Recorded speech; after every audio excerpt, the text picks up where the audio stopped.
everyone, to our newest podcast episode, where we'll be discussing the most recent release for the current arc, A Starless Clan. And this time, the title is Wind, because Wind Clan is actually included to some extent. As usual, I have invited on my lovely friends to join me in this discussion, Moonkitti. Hello.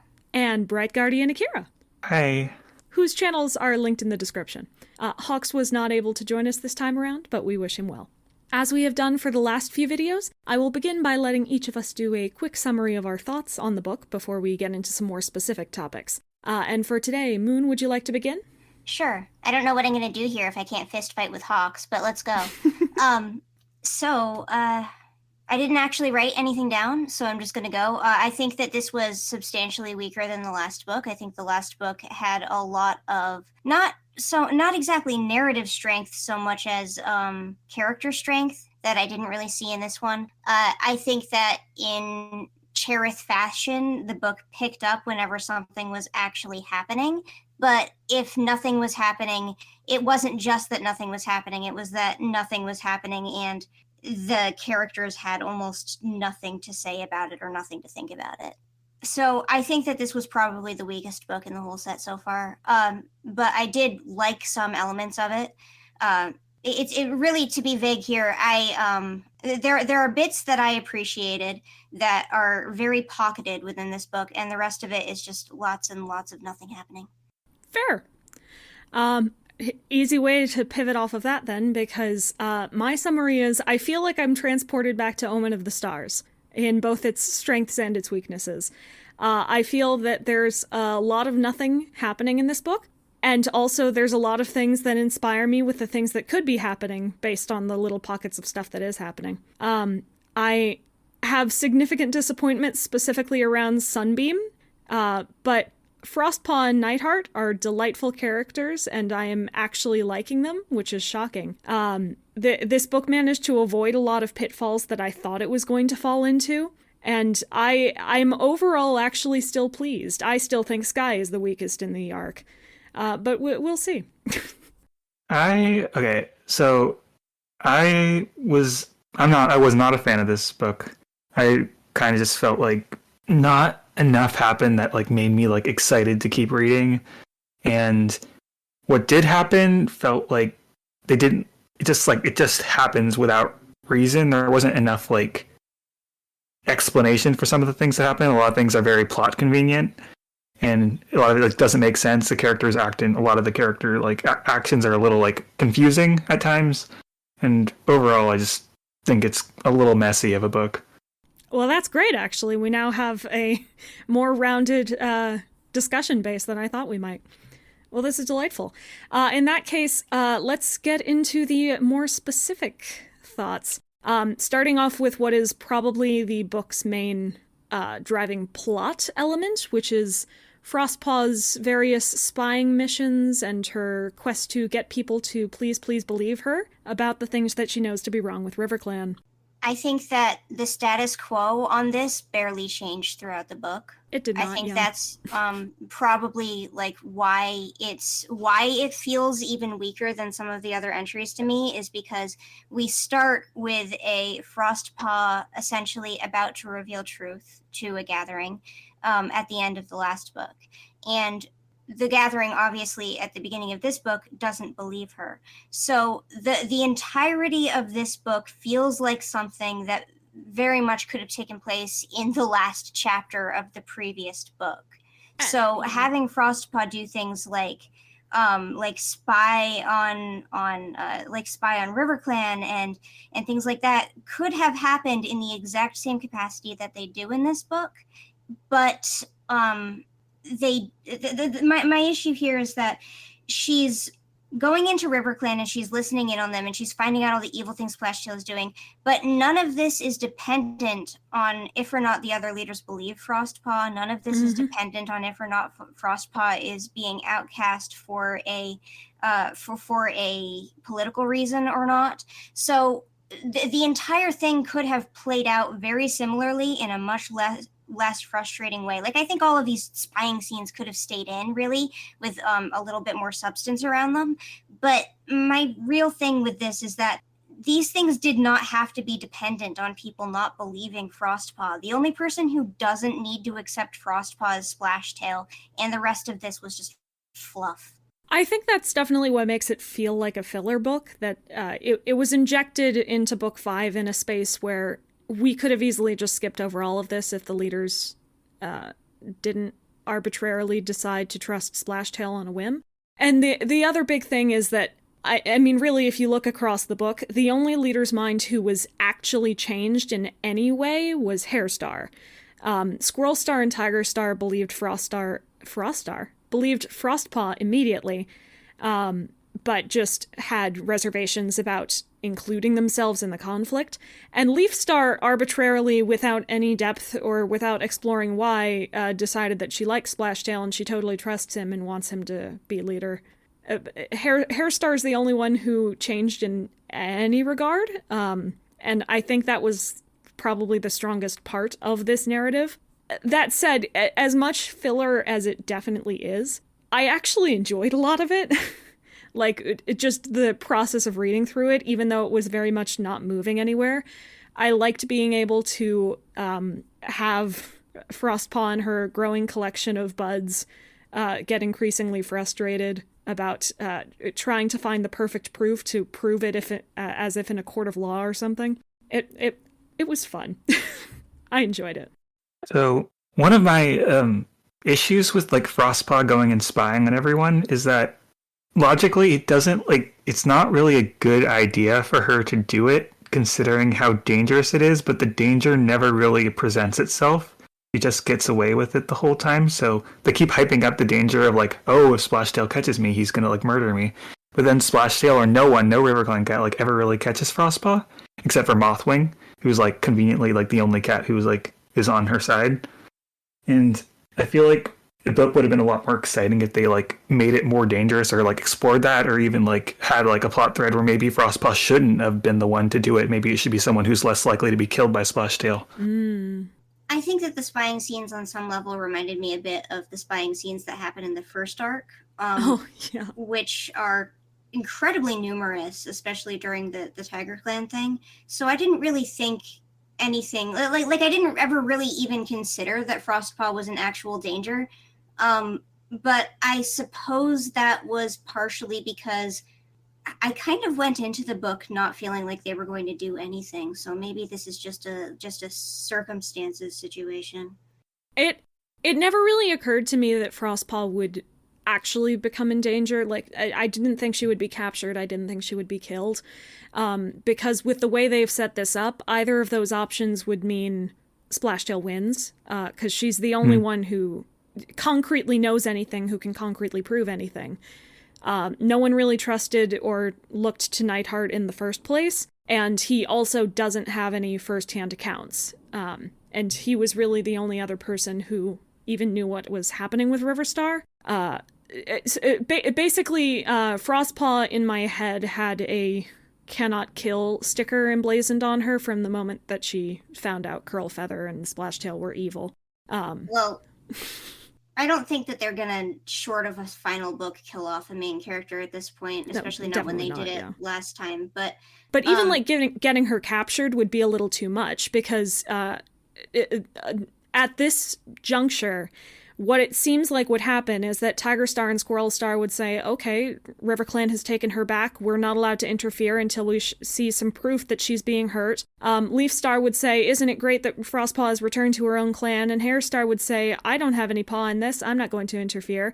And then nothing would get done. Well, okay. Like, the reason that Frostpaw is the one doing all of this spying is because the way that these books are structured, the fundamental original sin of the Warrior Cats books here is the perspective views. It's the fact that they are unwilling, since I think the 5th arc, to ever experiment with going outside of the mind of the characters that they have already set up in the order that they've set them up.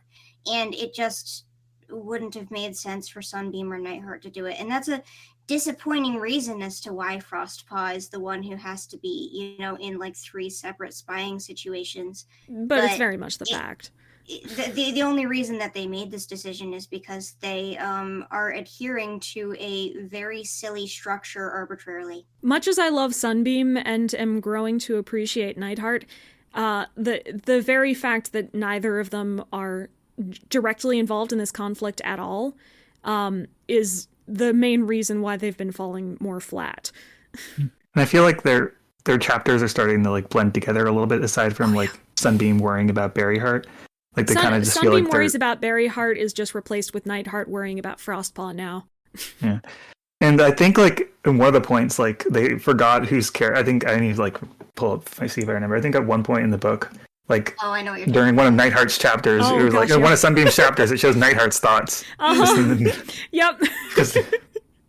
Well, just bizarrely, he starts thinking in her head. It just means they're so close, right? That's what happens when you get a very close romantic relationship.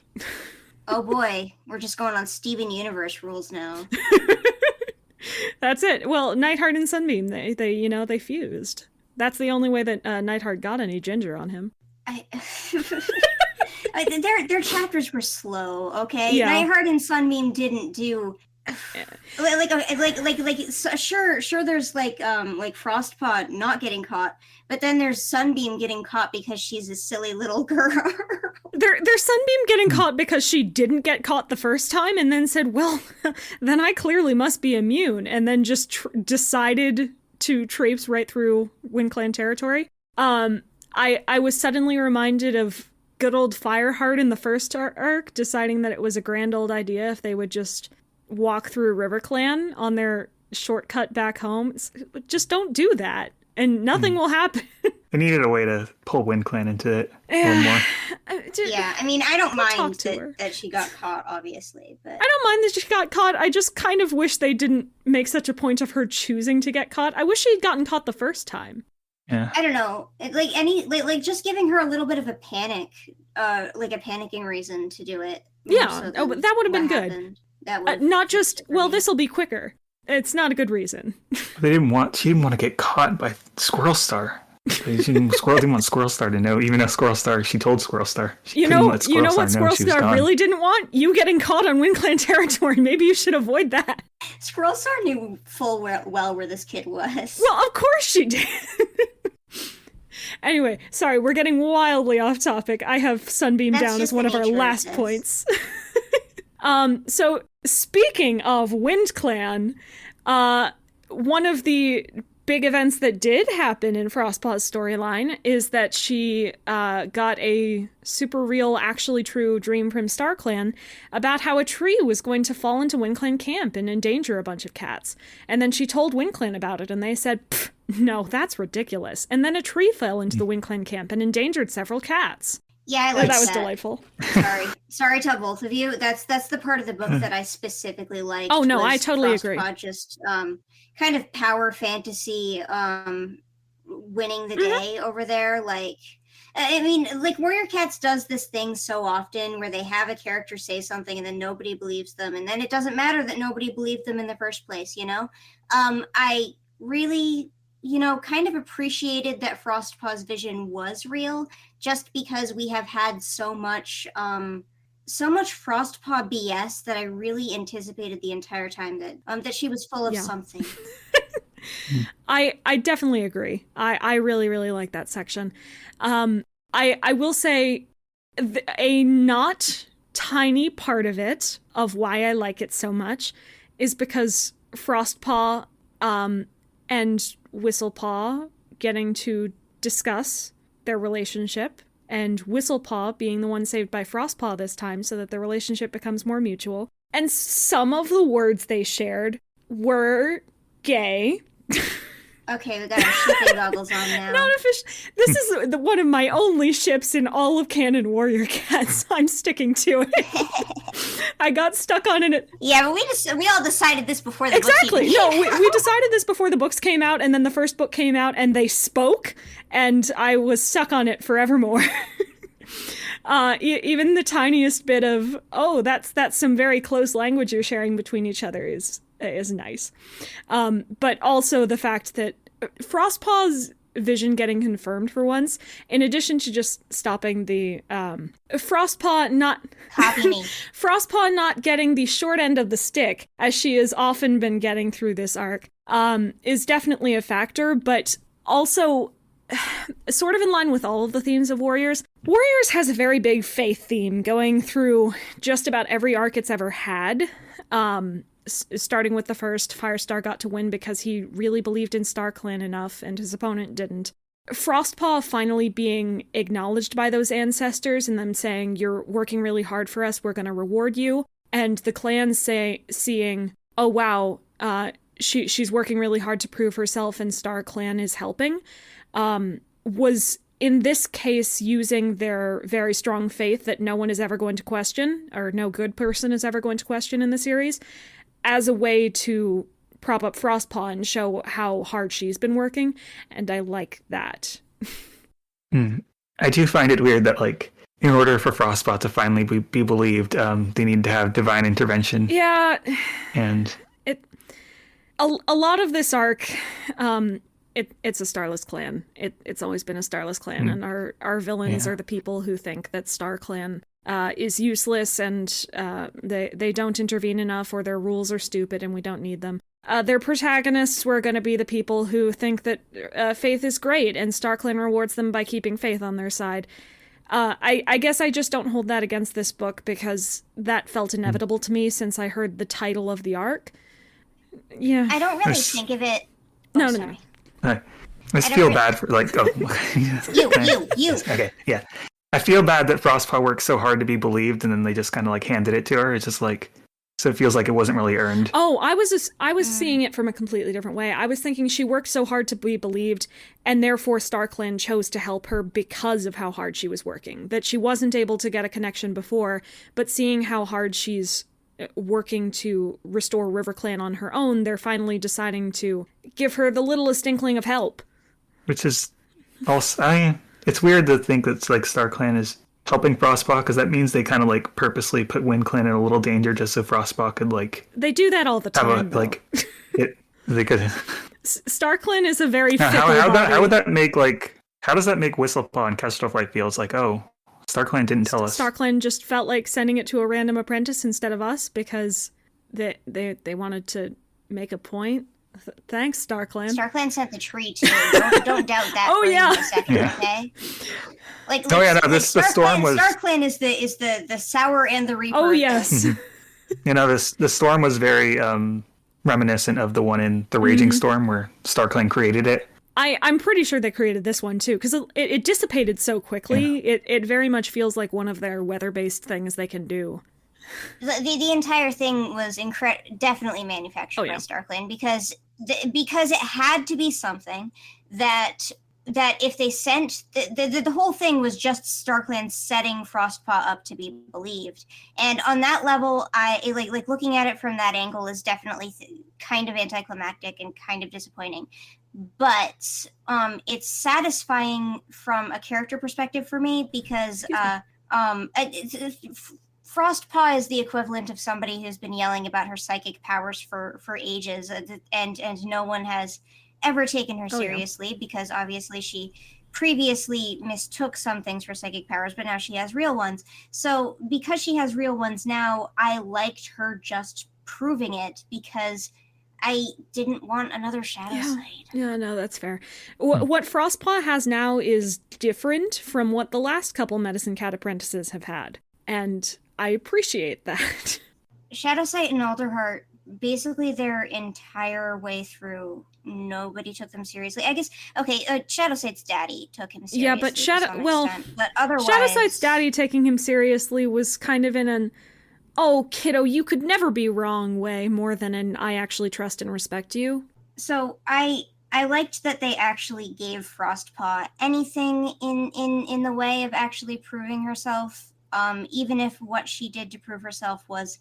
Well, okay, there wasn't really a way that this was going to feel good, I think. There wasn't really a way that this was going to feel, like, entirely earned, because no matter what, Frostpaw's connection and her powers are something that is entirely dependent on the whims of the stupid space cats. So she can't do anything for herself to earn this no matter what, I think. Kind of a trap most medicine kits are in. Sorry, Akira, go ahead. Yeah, it begs the question, why even develop this as a story of her like gaining faith, or like her as a journey for her, if it's like not really her controlling I it? guess the way I'm seeing it, which is like most of the time, probably not the way any of the Errands were seeing it when they were individually working on their piece of this.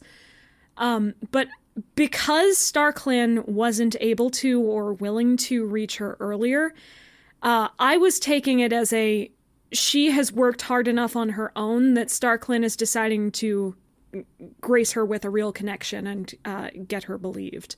That she's the only one around who is making an effort to fix this, and so they're going to do what they can to help. It does like feel weird that the books are like, right when in Broken Code, I think they were leaning like, oh, StarClan like doesn't know everything, but I feel like they're now leaning more into StarClan is everything, absolutely everything, because even Mothwing now is like, I only trust the leader chosen by StarClan.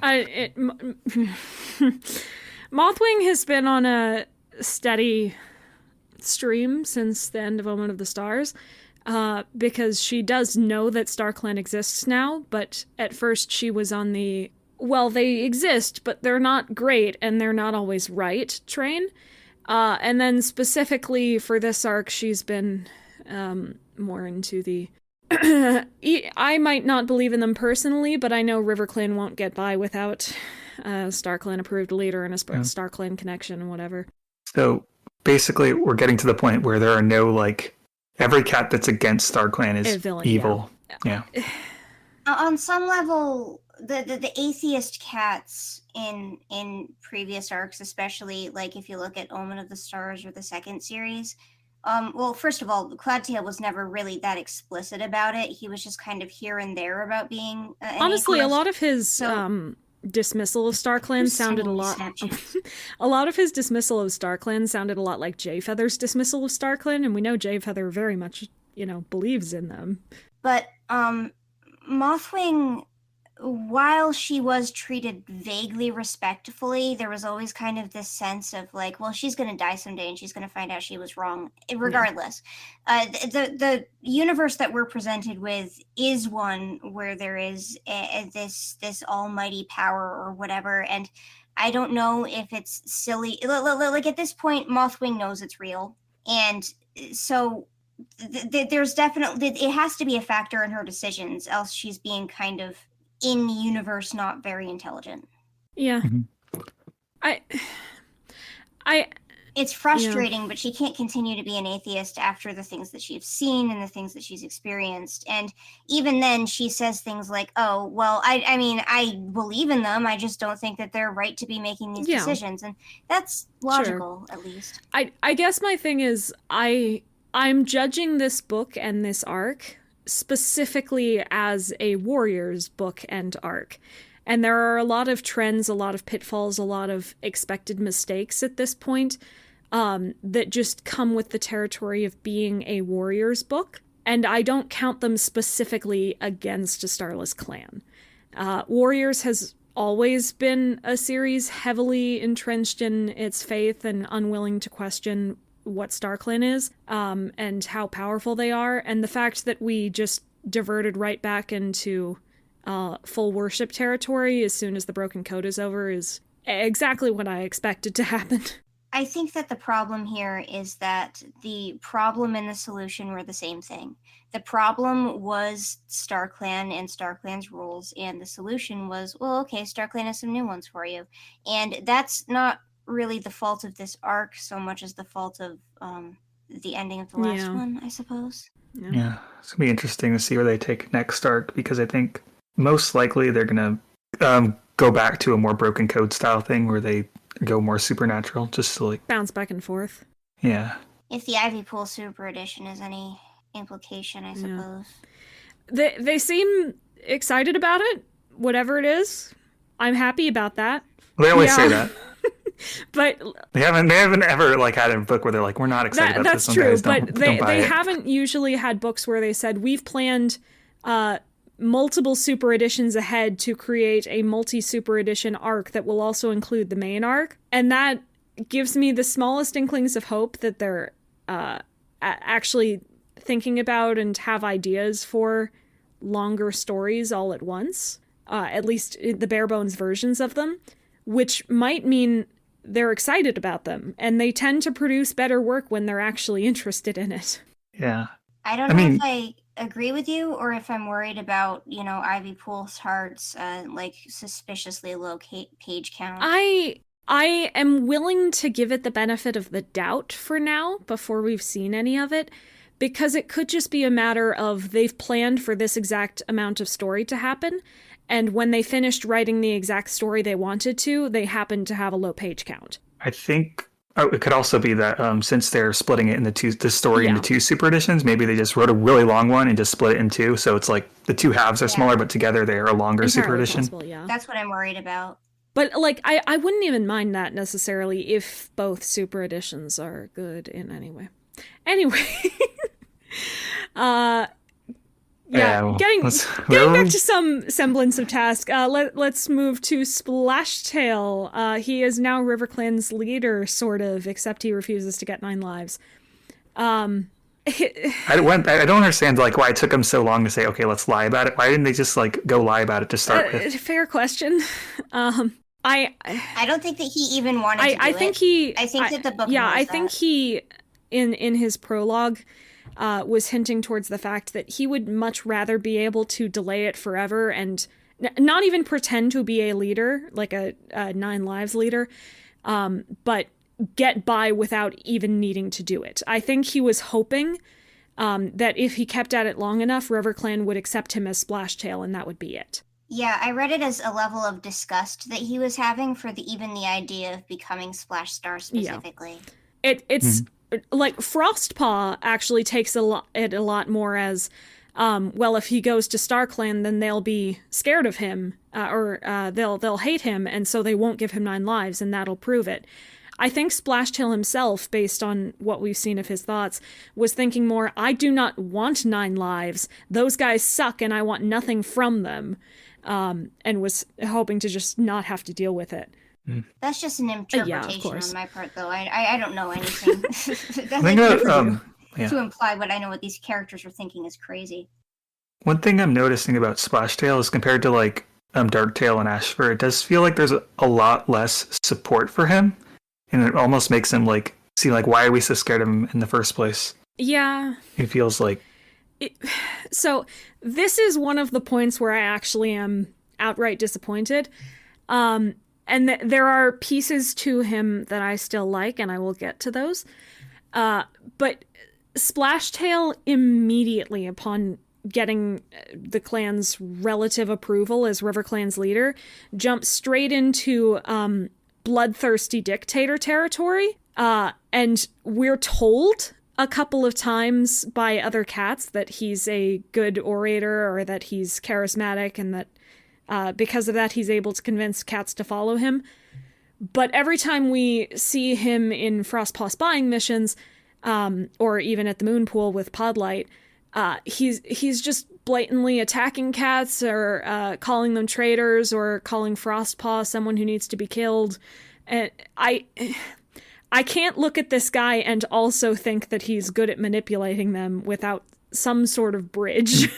Also, I don't understand how at the end of the book, like when he kills Hairlight, I don't understand why No Cat jumps in, because as warriors, they're like, they take the oath to like protect the clan and at their life, and they just sit there and watch their own cat die, even though like they're already like, maybe Splashtail is they're already like skilled fighter. Or they're family members, right? Okay, Splashtail has killed someone before, but that doesn't necessarily imply that he's good at it. Like, even Frostpaw in this book says something along the lines of, well, if you had a fair fight with Reed Whisker, it wouldn't have happened that way, Yeah. And then we see Splashtail just, one-hit KO Hairlight. Yeah. And like every single cat in that like scene except for Berryheart is uncomfortable. Yeah. And so why doesn't it just end there? Why don't they just say, hey, Splashtail? Like, they can't be that scared of him. In concept, I am actually fine with Splashtail taking up the reins and deciding to become an evil bloodthirsty dictator, because he is young and bratty and cocky and just gets ahead of himself. But if you choose to go that route, you can't also say that he's a master manipulator, and you also can't also say that all of his clanmates are on his side or you need to pick one. And they seem to be picking two lanes. Yeah, because they say like every cat in River Clan is either like scared to death, they say, like, and they're like completely uncomfortable, and they could like 3 of them ran away, or they're just completely brain dead, and they only like follow the leader. What's basically. Up with Podlight, like though? They had like the 2 that showed it. Podlight knows everything. Podlight knows that he killed Reed Whisker. Podlight knows that Splashtail is full of it. So he also thinks that it's still justified, though. Why? What's up with you, Podlight? Why do you do these things you do? Well, we don't know who Podlight is. No one knows who Podlight is. He was invented in this book. Like, not really, but Podlight was in. He was in previous books, but they didn't include him at all. I mean, they sort of included him. He was like on the patrol when Reed Whisker was killed. He was like around, but like they have like we could assign no traits Podlight to everywhere. The guy. But he just like he doesn't, because he's included because they needed someone and they needed to someone like presumably around Splashtail to and Reed walk Whisker, around. Yeah, because otherwise Splashtail would just be like by himself. I'm not sure as far back as River being completed that they had decided what was happening in this book, but I definitely don't think that this makes sense. I don't think that any of the structure of the way that they've like made River Clan progress through these phases has made sense. I think back when they were under occupation by Tigerstar, it back when they were being occupied by Tigerstar, it made a lot more sense that all of the River Clan cats were like just, bunching together under anybody who would support them in getting out from under it, because nobody wants like Big Brother Tigerstar watching over them all day. Like that entire thing made sense to me. But then if you approach this element where they finally got away from Tigerstar, they even had Duskfur in charge or whatever. The transition from Splashtail's in charge now to Splashtail is now training us to murder everyone in the forest for some reason doesn't have any sort of basis in. It doesn't have basis in Splashtail's motivation. It doesn't have basis in River Clan's motivation. The entire thing feels like it was pulled out of a hat. It like they really needed Splashtail to seem particularly evil so that they could do this. So they made him start training them for war. I mean, it's the Warriors' default that when you get a designated antagonist group and you're supposed to show now that they're not secret, they're the antagonist group, you have them start training in killing moves and talk about how lives are meaningless and we can throw them off a cliff. Or you have cats being scared of Resident Evil leader. They haven't stopped feeding the elders yet. That's true. We haven't gotten to that bit. Next book, just wait. I guess it's just it's applying a warrior's template to a situation that does not fit it, at least yet. Yeah, I can't imagine how they set up the final battle with like how they go from 0 to 100 in like apparently the Splashtail support. It's basically just Splashtail, Berryheart, and Podlight, maybe if he's capable of fighting anyone. Yeah, and maybe Berryheart's husband, whatever his name is. Yeah. Sparrowtail, maybe him. I can't help feel like some of this could have been mitigated if in the last book and maybe even part of this book, if we didn't actually have a perspective within River Clan to some extent to see whatever great manipulation Splashtail is doing, to see how he gets from A to B, or even where is the B? Like where are they? Shocks. Maybe they would look at how they're writing this and say, wow, it doesn't seem like Splashtail is leaning towards the bloodthirsty dictator. He's leaning more towards, a rocky upstart who's a little too fight happy. But if you were writing it from that perspective, you would be forced to see the trajectory there a little bit, and it might be more obvious from the writing standpoint that something has gone wrong. You think SkyClan's going to fight on Splashtail's side just so that there's so. Enough cats in the battle? I think they've been purposefully leaving SkyClan out of a lot of the narrative for the entire arc, and in this book, having Leafstar and anyone from SkyClan barely speak at all, so that they don't have to explain or justify why they agree with RiverClan. Because at this point, I think they're going to kill Leafstar. They might kill Leafstar. They might kill Leafstar extremely unclimactically.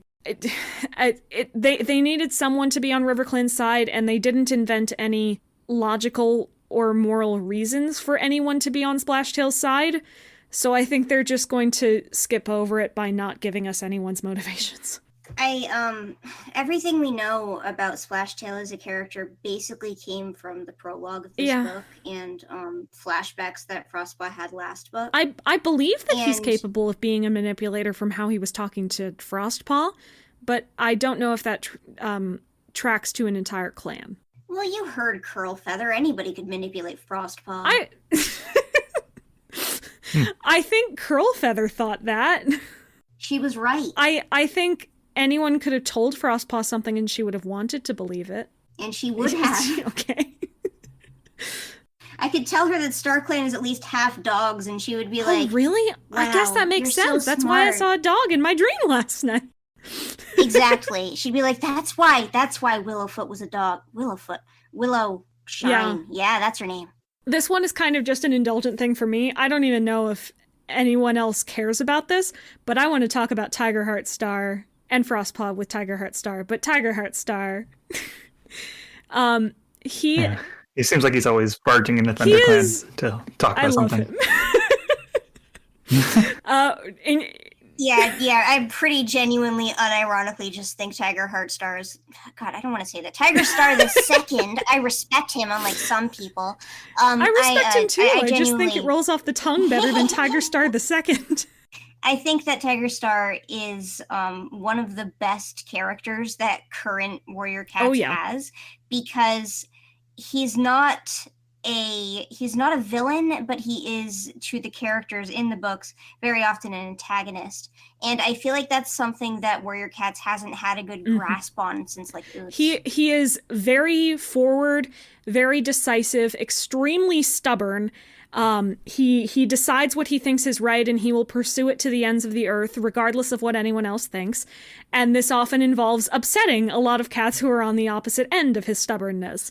But if you happen to be like in this book where he's decided that Frostpaw is great and he's going to protect her if none of you jerks will, it's darling.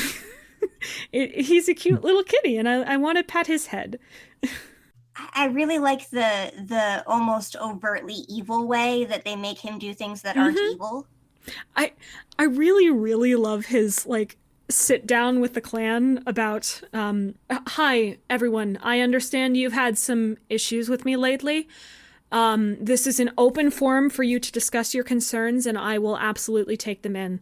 And then Frostpaw raises one concern, and he meets her after the meeting to say, hi, why did you raise a concern? I love this guy. He was so offended. Sorry, I just love Tigerheartstar. Man, Tigerstar is good, but I am so disappointed by ShadowClan in this book. I was really, really hoping for kind of the sense of community that the early two books had within ShadowClan. A lot of it was missing. It's just Gullswip didn't speak. Bright League was mentioned once or something. I will say the one thing that did return from the first book that wasn't really in the second or third was Shadowsight being a cool mentor-like figure. Like a voice of reason type friend in the way he was to Sunbeam. I really liked that. But most of ShadowClan was it was essentially just their leader and their medicine cat, and I'm sad to see them go. I am glad to see any sort of relationship between Shadowsight and Frostpaw. I think that it's sweet that he's looking out for her and stuff like that. I just wanted a little bit more ShadowClan. Based on what I'm coming off of from the past few arcs, I really, really appreciate that Frostpaw is building a network of friends. And none of them are romantic interests, but she has a network of close confidants who trust her and who have relatively consistent personalities. because that's something that is honestly lacked through a lot of the series, and it's refreshing. But I just wish ShadowClan was still ShadowClan. I think she has like a personal like moment with like 5 out of like the medicine. I know, like almost every medicine cat except for the ThunderClan ones. Well, okay, that's a fantastic transition point. Let's talk about the medicine cat portrayals, because in the course of having Frostpaw try to gain all of their trust, she ended up with a lot of cute moments with a lot of them. Pretty much just Frecklewish is the one standing beside because we have to make SkyClan look like they're on Splashtail's side for some reason. Did Frecklewish speak that much? I think maybe once. Again, they're going with the just don't use them, and maybe if we ignore them enough, it'll be convincing that SkyClan would side with RiverClan. It's not convincing. Remember Fidget Flip? It has never been convincing. But most of the medicine cats, though, I like those. I especially... well, I've already talked about Whistlepaw, but I really, really love her evolving relationship with Kestrelflight. Kestrelflight is a character who has had about one trait in any given book he has appeared in with any prominence. The trait that Jayfeather hates him. The trait that Jayfeather hates him, the trait that he's stupid, the trait that he's wise, and today the trait that he doesn't trust you until you prove him wrong. But because he was so close to Whistlepaw and they were making an effort to hold her accountable for her actions, I was more easily able to draw the conclusion of why Kestrelflight would be more proactive about making sure they get the proof about Frostpaw. And I like how he was doing his darndest to accept in Podlight, to try and get along with both of them until they could sort things out. And then he was proven wrong, and he accepted his faults, and he said, Frostpaw, you're great. And Frostpaw said, I'm so happy. And then she went to touch noses with her girlfriend. I like how you were talking about how it's so nice that she doesn't have any romantic interest, but then you beeline straight into the Frost Whistle again. None of her friends are canonically romantic interests. One of the reasons that I'm more lenient about Frost Whistle is, well, okay, let's be honest, it's because it's gay. Because the Aarons would not actually, they wouldn't do it. They're not going to do it. It's not a thing that's going to happen. And because of that, I'm happy to see them as another friendship, since that's what it's going to be marked down as. And within my own head, I can imagine what would happen with the two of them. Assuming Frostpaw survives long enough to not make way for a Windclan medicine apprentice next part. I would genuinely not be surprised if Whistlepaw ends up being one of the protagonists. We know she's going to feature in Ivy Pool's Heart, at least. That might actually be really nice for them to use an older medicine cat apprentice, she would be an adult medicine cat probably very, very quickly. Honestly, the fact that both she and Frostpaw are without their names at the end of the 5th book is a shock to me. Well, Frostpaw has an excuse. Frostpaw has an excuse, but I figured since Whistlepaw was older than her that they would be showing how overdue Frostpaw is by getting Whistlepaw her name. Oh, yeah. To be honest with you, she's not overdue. Seeing as she was going to her first medicine cat meeting in the beginning of the arc, I don't think there's even been enough months for her to have been anywhere near the level where, the level of training that most medicine cats get their names at. So the thing is, the time has not actually passed. Frostpaw is not overdue, but they've been trying to convince us through a few dropped-in lines that Greypaw and Mistpaw and Frostpaw are definitely warrior age now, and it's a tragedy that they haven't been named. So I figured to help justify that idea that they would try to make the older medicine cat Whistlepaw a full medicine cat. I think that nobody who wrote any of these lines has ever spoken a real-life word to each other. Yeah. There are some things I would change about warriors. But yeah, giving Kestrelflight a personality is kind of interesting, especially if that personality is him being strict. Oh, yeah. When everything we know about him, previously, was all just filtered through Jayfeather's really negative opinions on him. Jayfeather really did not cut the guy any slack. Speaking of, Jayfeather is actually Jayfeather in this book. He hasn't been Jayfeather for multiple arcs. Wow! He gets a lot of He speaking does, lines. because the thing about Jay Feather is that they're using him how I would hope people would use Jay Feather, that he's stubborn, he's rude, he's blunt, but he believes Frostpaw. He knows that not believing Frostpaw is an idiotic move, and he's going to snarl at anyone who tries to go against her while helping her himself. Like, that's Jay Feather. That's my boy. Good job, guys. The tough love. That's been his MO forever. Yeah. To me, it seemed a bit Vision of Shadow-esque for him. In the whole thing where like he's kind of like annoyed with Twig Kid at first, and then he warms up to her or whatever. It felt closer to that Jay Feather to me than any sort of Ootsy Jay Feather, because okay, maybe this is because I finished reading Doubling Silence yesterday, but the guy is not supportive. No. But like, as someone who just finished reading Fading Echoes, I also find that he has a very strong, stubborn, sometimes rude passion for anyone that he has decided is in his care today. If you're not in his care, you should go away. But like, his interrogation of Podlight and Frostpaw was really nice. And he was cutting straight to the quick of it and saying, okay, fine, you don't believe them? Let's test them. You, what was your dream? You, what was your dream? Okay, cool. What was the last time you talked to StarClan? Which cat was it? Where were you? What did it look like? Fine. Let's have our dreams tonight. We'll compare our notes. Like, it's... Yeah, kind of cathartic to have someone to actually ask those questions. It's a very methodical, practical, blunt solution, and it seems very Jay Feather. And I like that Jay Feather is just different. There's so many cats that are just like nice, and that's all they are. They just like are nice and like polite, and so it's good to have like just have some different cats and have some like cats that are do it their own way or just are just absolutely different. It's basically him and Tigerheartstar. That's the two. As far as the slightly not nice cats. And from there, unless we have anything else to add, shall we move on to Nighthart? I put Nighthart here mostly because he's the least plot relevant. He does do some things. He worries about Frostpaw, and then spends some time with some waffles. Oh yeah, he spends some time with Wafflepaw and Wasp. And after essentially acting as their mentor for about a moon, maybe half a moon, a week, unclear. At that point, Wafflepaw decides to become his apprentice, and so he has that going for him. Wafflepaw doesn't decide. He's also worried about He's also worried about Sunbeam, and that's all I can say. I don't hate him, but I don't feel like he had anything to do.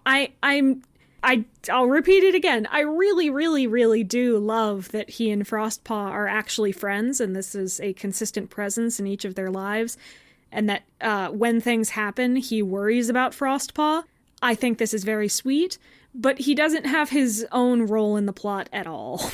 Even Sunbeam is only involved because her mother's naughty, you know? And they don't have... I'll get back to Sunbeam. Yeah, but like Nighthart doesn't have much to do in this book, and I was specifically disappointed by the fact that Sparkpelt dissolved. Yeah, I think they decided at the end of, I'm already forgetting. Shadow? Was Shadow the third book? Yeah. Yeah. At the end of Shadow, when he had one scene to make up with Sparkpelt, I think they decided that was the end. And that Nighthart's family no longer need anything. Also, I find it Nighthart feels like more like Squirrelflight's second in command than Ivypool does in this book. Yeah. Squirrelstar like asks Nighthart for help with everything. Ivypool is not there much. God, yeah, she's like, yeah, of course I'm gonna bring Nighthart as well every time for no reason. And it's like what is so special about this character here? It's because Nighthart likes Frostpaw. That's it. No one else in the clan cares about Frostpaw, I guess. Squirrelflight's like, okay, and we need to bring the camera. Yeah. Are you nuts? They really could have... Okay, so Nightheart's vaguely confusing arc, which is hates the legacy Sure. of Firestar, doesn't want to be compared to Firestar, wants to make his own legacy, wants to be his own person or whatever, right? That's what they attempt to present in the first 2 books ish. And then they say, okay, well, he had some time on his own, and he kind of gained his own confidence and gained his own identity, and he came back, and now he doesn't feel so insecure anymore, and doesn't even have an evil thought when that's because that was never the problem after him, or Sunbeam says that his eyes look like flames in the night. Yeah. He doesn't think I'm anything so proud of to be Firestar's yeah, kin. and No, so he says in this book he's proud to be He's proud to be Firestar's kin. So he's just like basically saying he came around to it instead of like. They could have said, okay, the problem wasn't that Nighthart feels compared to Firestar. They could have said, like, the problem isn't that he wants to be that he doesn't want to be compared to Firestar. The problem is that he feels unable to create his own legacy, and like no matter what he does, he can't prove himself as an individual. And I feel like they could have really taken off from that concept from the original book, because him doing kickflips to catch a squirrel and stuff like It's that. his own special identity, Leading into him wanting to be seen as special, wanting to be seen as important, wanting to be seen as somebody who is above the rest of the clan. And him still continuing to struggle with that separately from his name, separately from his parents, would have carried over in a way that was much more interesting for him as a character, if that was ever their original intention, which it wasn't. Well, the weird thing is, with the scene at the end of the 3rd book, it felt like that was the arc that they were wrapping up. They had just never had that arc before. But Sparkpelt's Nighthart I See You line very much sounds like she's saying, separate from your family, separate from your ancestors, I see who you are, I see the special things you've done, and I accept you for that. Which would be great if that was ever the problem between these two. Yeah, Sparkpelt is saying, I see you as an individual. But Sparkpelt, like the reason that they weren't getting along was because Sparkpelt was mad at him, and because he was mad at her. And he never really thinks to himself in an earlier book, he never thinks, Sparkpelt doesn't see me as me, she sees me as Firestar, so much as, I wish I wasn't always compared to Firestar. And so while the 3rd book feels like it's saying to you, hey, here's what Nightheart's arc was, Nightheart's arc would be a lot better if that was true. Yeah. But I guess my point, though, is considering that's what they wrapped up in the 3rd book, or what they say was wrapped up in the 3rd book, once they've done that, once they've decided that, well, it's done, Nighthart is seen, he has his own identity, he's even got his thing with Frostpaw going, and his thing with Sunbeam going, he no longer has to do anything. He's done. Arc over, he's a great cat. Feels like there were so many camera chapters in this book, like between the spying and the Nighthart hanging out with ThunderClan. Nighthart sometimes, when he hung out with ThunderClan, felt like he was a part of ThunderClan and that he wasn't being a camera. But the problem he was hanging out with was that he was hanging out with ThunderClan and doing things that were completely disconnected from anything that we as the reader are shown to care about. We as the reader are supposed to be strung along on this plot about Splashtail's takeover and making sure that all the leaders agree to help Frostpaw, and that the Starless Clan is driven back, and the traders exiled from RiverClan get to come back and all that. But we're hearing about it third hand from Nighthart, who doesn't have the power to stop any of that and is instead deciding to spend the day with some friends. And it's great. It's great to see him spend the day with some friends, but tonally, it gets completely offset. How do you feel about the fact, was this book the first time that Nighthart, Sunbeam, and Frostpaw were like a team together? Oh yeah, thrice. Was it 3 times? That was Wind Clan and then the spying.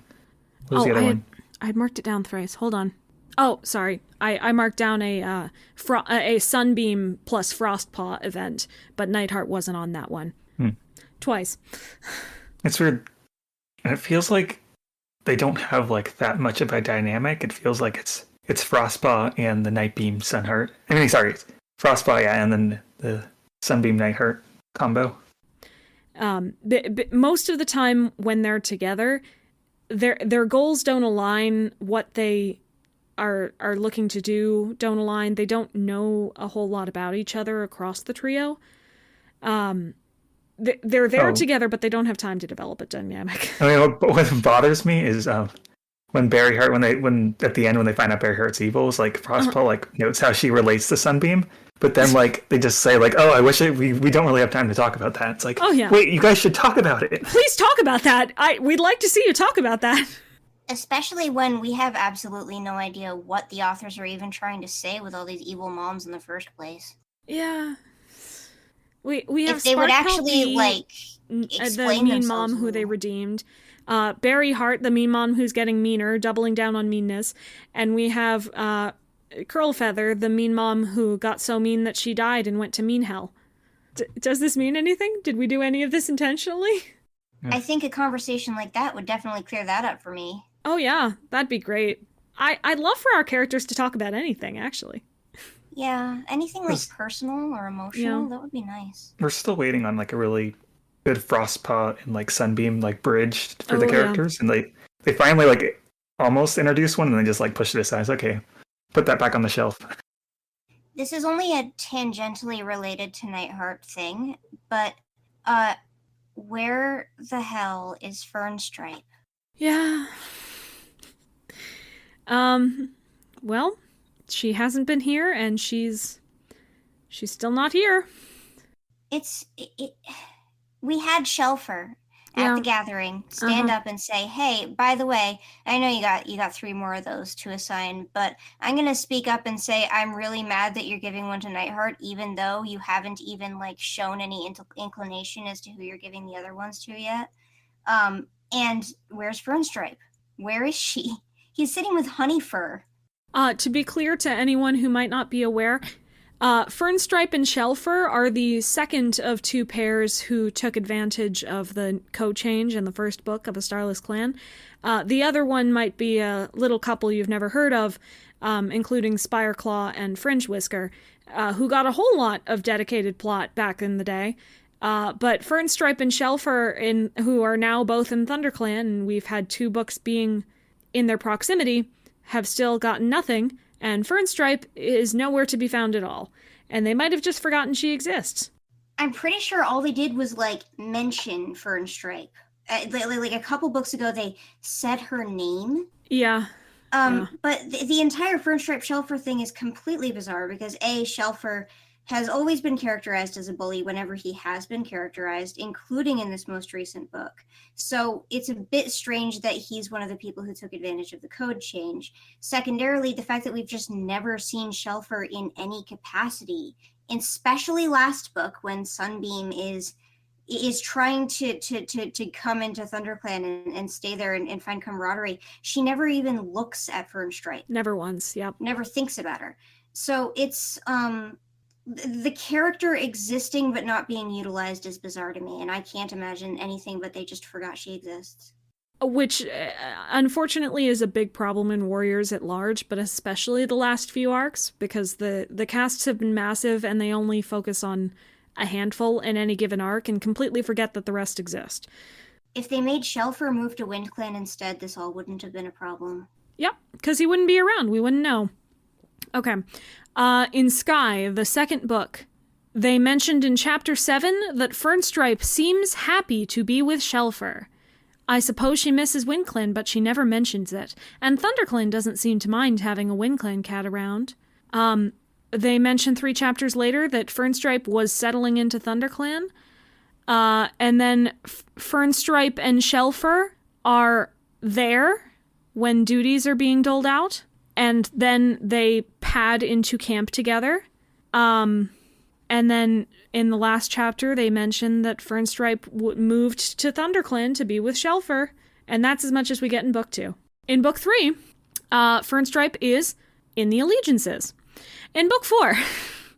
Yeah, I know she's just in the Allegiances from there on out. Oh, no. Book 4, she returned from a patrol. And a big deal, Shelfer isn't even on it this time. And Sunbeam says that she knew Shelfer's mate, Fernstripe, had once been a WindClan cat, but had settled happily into ThunderClan. We do no more thinking about this. And then also, Stem Kit? Was that Stem? Okay, Bristle Kit. Bristle Kit uses Fernstripe as an example of why the clan you're born in can't define who you are. And Sunbeam I'm glad agrees. she's helping raise a progressive generation, even though that is probably against all of Shelfer's wishes. And then in our most recent book 5, she is once again in the Allegiances. So yeah, they've been doing a fantastic job of including Fernstripe, and I'm really happy with her arc. I'm going to bite you. So, what's the next category called? The next category. Well, speaking of cats that they do care about to any extent in ThunderClan, Wafflepaw and Wasp are characters in this book who have something. Something is happening. They make choices by the end, where Wafflepaw decides, yep, I want to stay in ThunderClan, and he becomes Wafflepaw, and he is Nighthart's apprentice now. And then Wasp decides he doesn't want to be in ThunderClan. He came to be in RiverClan, so he's gonna darn well go back to RiverClan. And he tries, and he gets kicked out, and then he decides to leave. I mean, I'm fine with all that, personally. I honestly just wish it all happened much earlier in the book than it did. Yeah.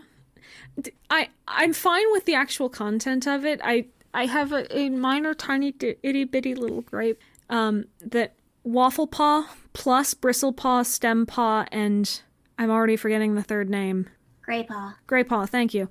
Bristlepaw, Stempaw, and Greypaw all get apprenticed in this book. The only kittens in the clan.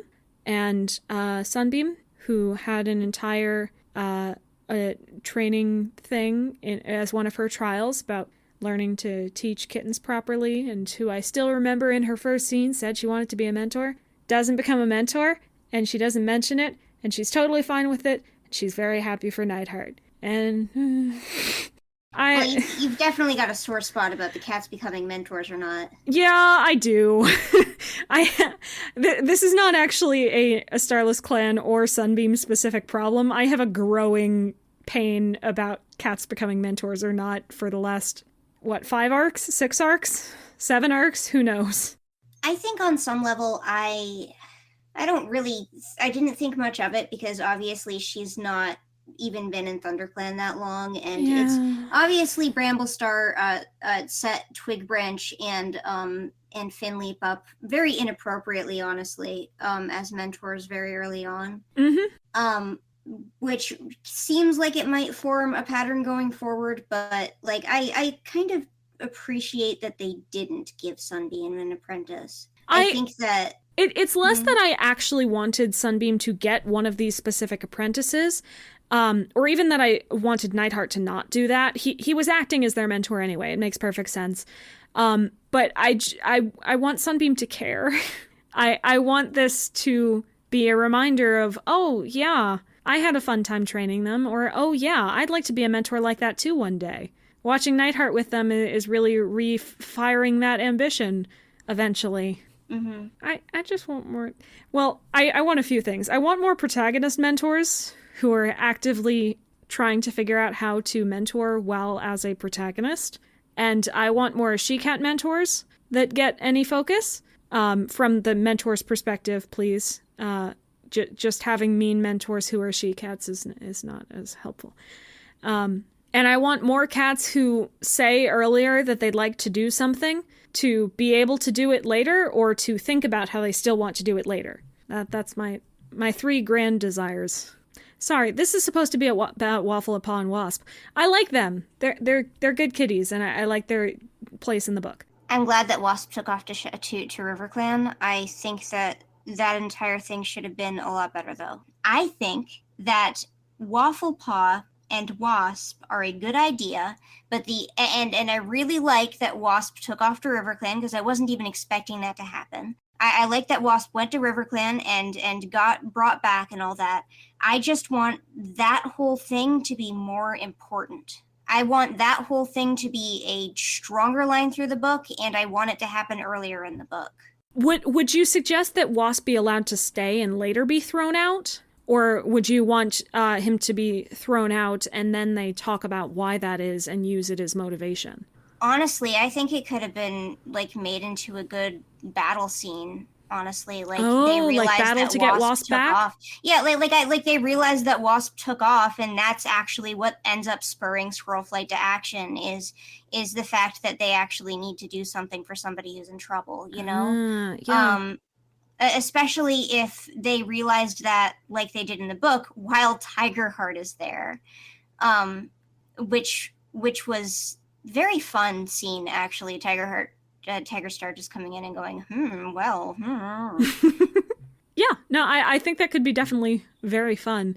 I have a bad track record with not believing anything could be improved with fight scenes. But considering this is a plot low book, I think that would be useful. It's a Cherith book. It needed a fight scene. Oh, that's true. Cherith does do them well. I'm just like curious where they're. Wait, did he leave yet at the end of the book? I forgot. I Is he think still he hanging did around? actually leave, but I could be wrong. Yeah. They at least made the implication that he's gone. Yeah. I just wondering what he like. It just felt like he didn't really add anything at the end of the like book, because the fact that he like upset Splashstar didn't lead to anything, because like he didn't like lash out against ThunderClan. Mm-hmm. Oh, Yeah. that's true. I hadn't even thought about that. Yeah, no, Splashtail just never cares, I guess. Wow. I think that it should. I really like the idea of it happening, but I really think that it should have led to something that was like bigger and made this book, stand on its own feet a little bit more. It was like a really strong idea. Was this, park cat going and causing a problem? Yeah, no, I think I'm totally on your side now. I think we should push Wasp's leaving back like 4 chapters, and then have Splashstar actually get angry and maybe like hold Wasp hostage or assume that he's a spy, and then they have to go and fight scene to get him back. And there you've got a dramatic climax finally. I guess, but then they wouldn't be able to like explain how like they even are able to fight. Splashtail even is able to fight back. Well, they'll still need to do more work in the book earlier to convince us that Splashtail should have an army in the first place. But once you've done that, then they can have their first go against Splashtail's army, maybe as a single clan, and determine that they can get Wasp out, but they're too strong to defeat it once, and they're going to need more forces to come back with. Yeah. I think they could have made RiverClan more convincing in that area just by making them paranoid, Mm-hmm. Like if all of RiverClan is not in fact afraid of Splashtail, which is silly, if they were instead like incredibly worried that the other clans are trying to put in like plants and spies and trying to control them and trying to take them over, if that was like a huge concern for them, especially considering like Icewing was made a figurehead and things like that, I think that they could very easily believably want to get rid of Wasp. Yeah, I think that would be fine. And I think in doing so, you could even wrap in the hypothetical manipulations that Splashtail has been doing this whole time and show the amount of effect that RiverClan has gone through, so that you're more convinced they will be a formidable force going into the final book. I believe that they've been trained. They're learning to attack and kill brutally. I get that. It's more the will they fight, not the how will they fight. Mm-hmm. So next up you have Squirrelstar as a leader and Brambleclaw as an elder. I need to talk about Squirrelstar because this is our first book with her in her full force. She is the leader, and we get to see her like that, and she's a delight. I love her. I'm very, very happy with how they've chosen to portray Squirrelstar. In that she's doing her best to appear as a proper and respectful leader and not given to everyone's beliefs about her by just attacking immediately. But she also has some covert spies who, you know what, I won't allow you to do that, absolutely not. But, in the event that you happen to do that, you certainly shouldn't get caught, because then I would have to punish you. Just the entire conversation with Sunbeam in particular is beautiful. I also think it was kind of like funny how the in the chapter with Brambleclaw and the Elders, they just like spent the entire chapter recapping every single Warrior Cats plot point ever. Yeah, I don't think I even put that one in my notes because I saw that they were starting a recap chapter and just sort of noted down in my head all of the books they were recapping, decided that nothing new was going to come of this and skipped. I was like wondering who it helps because, like, you know, if you know Warrior Cats, like, okay, this is like, we know this stuff already. If you don't know Warrior Cats... Well, don't worry. It's a perfect jumping spot for new readers. It's so like complicated, so much information overload, so fast. This is going to sound sacrilegious, but I think that this scene, the scene where they're recapping all of Warrior Cats for you, is a good Brambleclaw character moment. I believe that, but I want you to explain your reasons before I contradict you. Oh, you're going to contradict me? I don't know if I'm going to contradict you. I don't know your reasons yet. So here's the thing. Brambleclaw is not used to being in this role. He is uncomfortable somewhat from this scene, being an elder, and he's not really sure if he feels like he should or he feels like he's allowed. I think like the way that he's speaking, he feels like it's uncomfortable for him to kind of be there at first.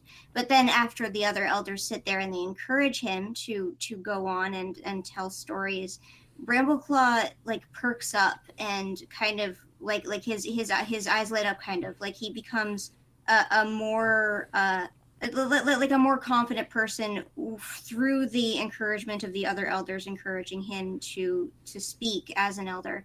And I think that this scene showcases that this was good for him and that becoming an elder was a, you know, proper choice for him as a character, in that he's becoming he's becoming more confident and he's becoming more capable than he was when he was, you know, trying to balance being leader and being traumatized.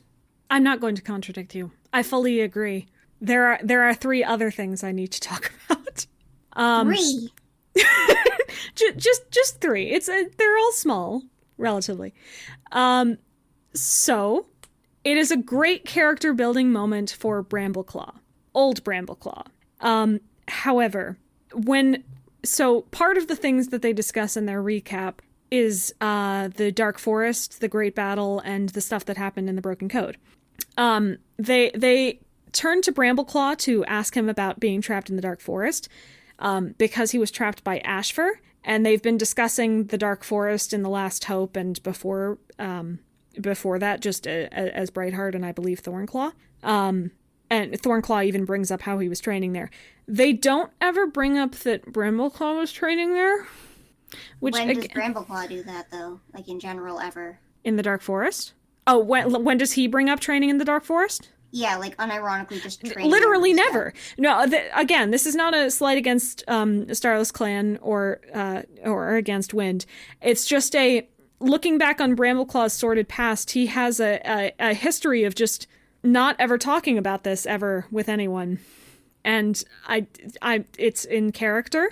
He also chose not to talk about Hollyleaf's sordid past. But it's a holdover where I just wish someone would bring it up so we could have a discussion. Leafpool was kind of the only one who knew about it, and she never brought it up either, so... Yeah, I think this is just an accident. I think at this point no one knows. Like, no one on the writing team knows. They also they described the Great Battle in The Last Hope as Tigerheartstar gathering up all the warriors, and I felt like pushing up my glasses and saying, no, sorry, that was Broken Star, because apparently Broken Star was the leader of the Dark Forest in The Last Hope, and it wasn't until Broken Star died that Tigerheartstar took over, and it was only for one scene where he chose to use his leadership to attack Firestar and die. So Tigerheartstar did not lead the Dark Forest, much as we might want him to have. And that's a thing that everyone should have known. Again, not really a slight against this book. I just have a thing about Oot's accuracy. A thing about Oot's accuracy is something that the current writing team definitely does not have. Correct, exactly. That's why I feel like I need to bring it up, because I want to keep Oot's accuracy alive in my heart. Remember when Tigerheart? Yeah, no, they don't have Oot's accuracy, you're correct. Oh, speaking of, the final thing is that I believe for the first time in the entire series, actually, a cat specifically describes what it takes to get into the Dark Forest. Brightheart says, "Well," Brightheart continued, "when a cat has been really evil, not just making a mistake or maybe breaking the warrior code, but deliberately choosing to set their paws on the path of wickedness, they go to the Dark Forest when they die." I call this is incorrect. I think this is blatantly incorrect. No, I believe her. I think this is the current prevalent theory among ThunderClan elders. But I don't think any rule anyone could devise at this point would properly explain the cats who do and don't go to the Dark Forest. Okay, so who do you think? I don't think Juniperclaw was deliberately evil by the time he'd. Sure. Like, you can say, yeah, so did Mudclaw. He was deliberately evil. No, hold on, okay? Mudclaw thought that he was taking his clan back. Sure. And I'm not a Mudclaw apologist. I do not like Mudclaw at all. I'm not the guy who's like standing up and saying Mudclaw did nothing wrong. But I am saying that Mudclaw believed to some extent that the ends were justifying the means. Well, so did Juniperclaw. He thought he was ridding the forest of SkyClan when ShadowClan was at its weakest and couldn't have them around. The difference, I think, is that Juniperclaw is not as smart as Mudclaw, and so is being punished for that. Well, that makes perfect sense. The other thing is Ashfur is really evil and is deliberately choosing to set himself on the path of wickedness and did not go to the Dark Forest. Yeah. Maybe he did. I guess they kind of like this later. Yeah. Maybe they just say that it was an oopsies on the StarClan team. Well, now that we have the trials in place, yeah, they could just say, Cancel. well, we couldn't figure out that you were evil, so you got to stay. Oh my gosh, is that really it? Did Juniperclaw just not hide his evil well enough? Is that... We got a bias trial. Oh, no. It's like a SkyClan cat there. The jury duty just happened to go out to like all of the old SkyClan All right, cats. so our new judge and jury will be Cloudstar, Birdflight, let's bring in Buzzardstar. Oh, and to round it out, how about Honeyfur? All right, is Juniperclaw guilty or innocent? What? You say he's guilty? Well, this unbiased jury will definitely sentence you to the Dark Forest. Congrats, man. I mean, like I don't think that Juniperclaw needs to be in hell to some extent, but not necessarily that he shouldn't have gone there to begin with. I have a problem with the Warriors Afterlife in general. I don't think the Dark Forest is consistent, or fair, or a good punishment for almost anyone who goes there.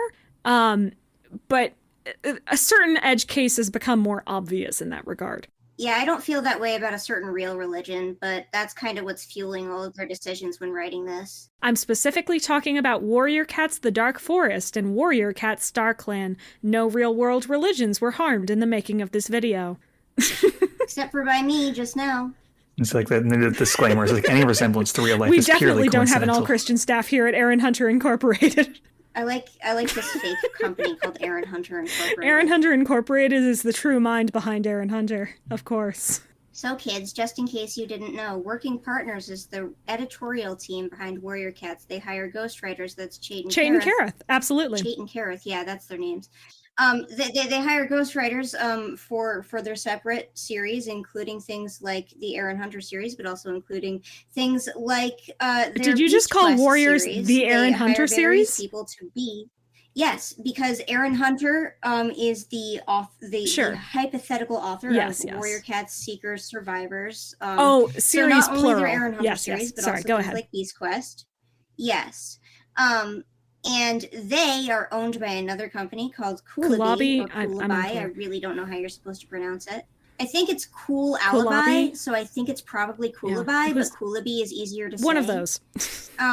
And then that company is or was owned by a bigger company called Talent House. And it just goes, it's just a ladder. Also, if you've heard of HarperCollins, they're the publisher for certain countries with warriors. But they don't have involvement in the writing of the books. They primarily just work in the creation and publishing of the physical and digital copies, as well as the creation of the audiobooks. I do have a video like 75% written now about this pipeline because so by the time this video comes out, Moonkitty's video might be out. Maybe. Doubtful. And if it's not, if you happen to be watching 2 weeks after this video comes out, go check out Moonkitty's channel and, check out if a video happens to have popped up about the Warriors pipeline. Other than, but still doubtful. If you come back a year in the future, then go watch Moonkitty. Maybe then. In the meantime, if you go to Moonkitty's channel and the video about the Warriors pipeline is not there, go to her most recent video, say, where's the video about the Warriors pipeline, and then go watch Akira's videos instead. Just stop watching Moonkitty's videos in general. They're biased. Watch Akira's videos instead. Anyway, it's time to talk about Sunbeam and Nightheart's relationship. Ever evolving. I mostly just put this in here to see how it's doing, and because this is technically the first they've been together since she moved to ThunderClan. And they sure are together. There were a lot of scenes I thought were teetering on this idea that that Sunbeam and Nightheart maybe didn't have enough time for each other and that they weren't making enough time for each other. But that was all just kind of hand-waved away by Nightheart saying, like, okay, I'm sorry, I gotta be right back. Yeah. Well, I thought that was what they were going for at first. And to be honest, I was really, really happy about it because the prospect of giving Nighthart and Sunbeam their own individual arcs still and not focusing too much time from both POVs into the relationship sounded very refreshing after the last arc. Because just having 2/3 of every book dedicated to one relationship gets dull. But they trade it for just not really going anywhere. I have yet to see a single Warriors romance that is compelling to me personally on the page. I'm a hard sell for romance in general. But having them on completely separate missions for the whole book and only casually mentioning their love in spare moments simultaneously makes it better for me and makes the relationship itself not progress. I am more happy to not see their relationship, but I wish I was happy to see their relationship. Didn't they reveal they originally intended for them to not get together at the end? Was that something? They did. Yeah, no, they absolutely did. That's a great thing. So I feel like I think the point is that the original plot did not have them together, so they're just kind of like together just because. They didn't really have any like ideas for developing the relationship because there wasn't supposed to be one. So to fill people in, because we've been learning that not many people read the Warrior Cats website.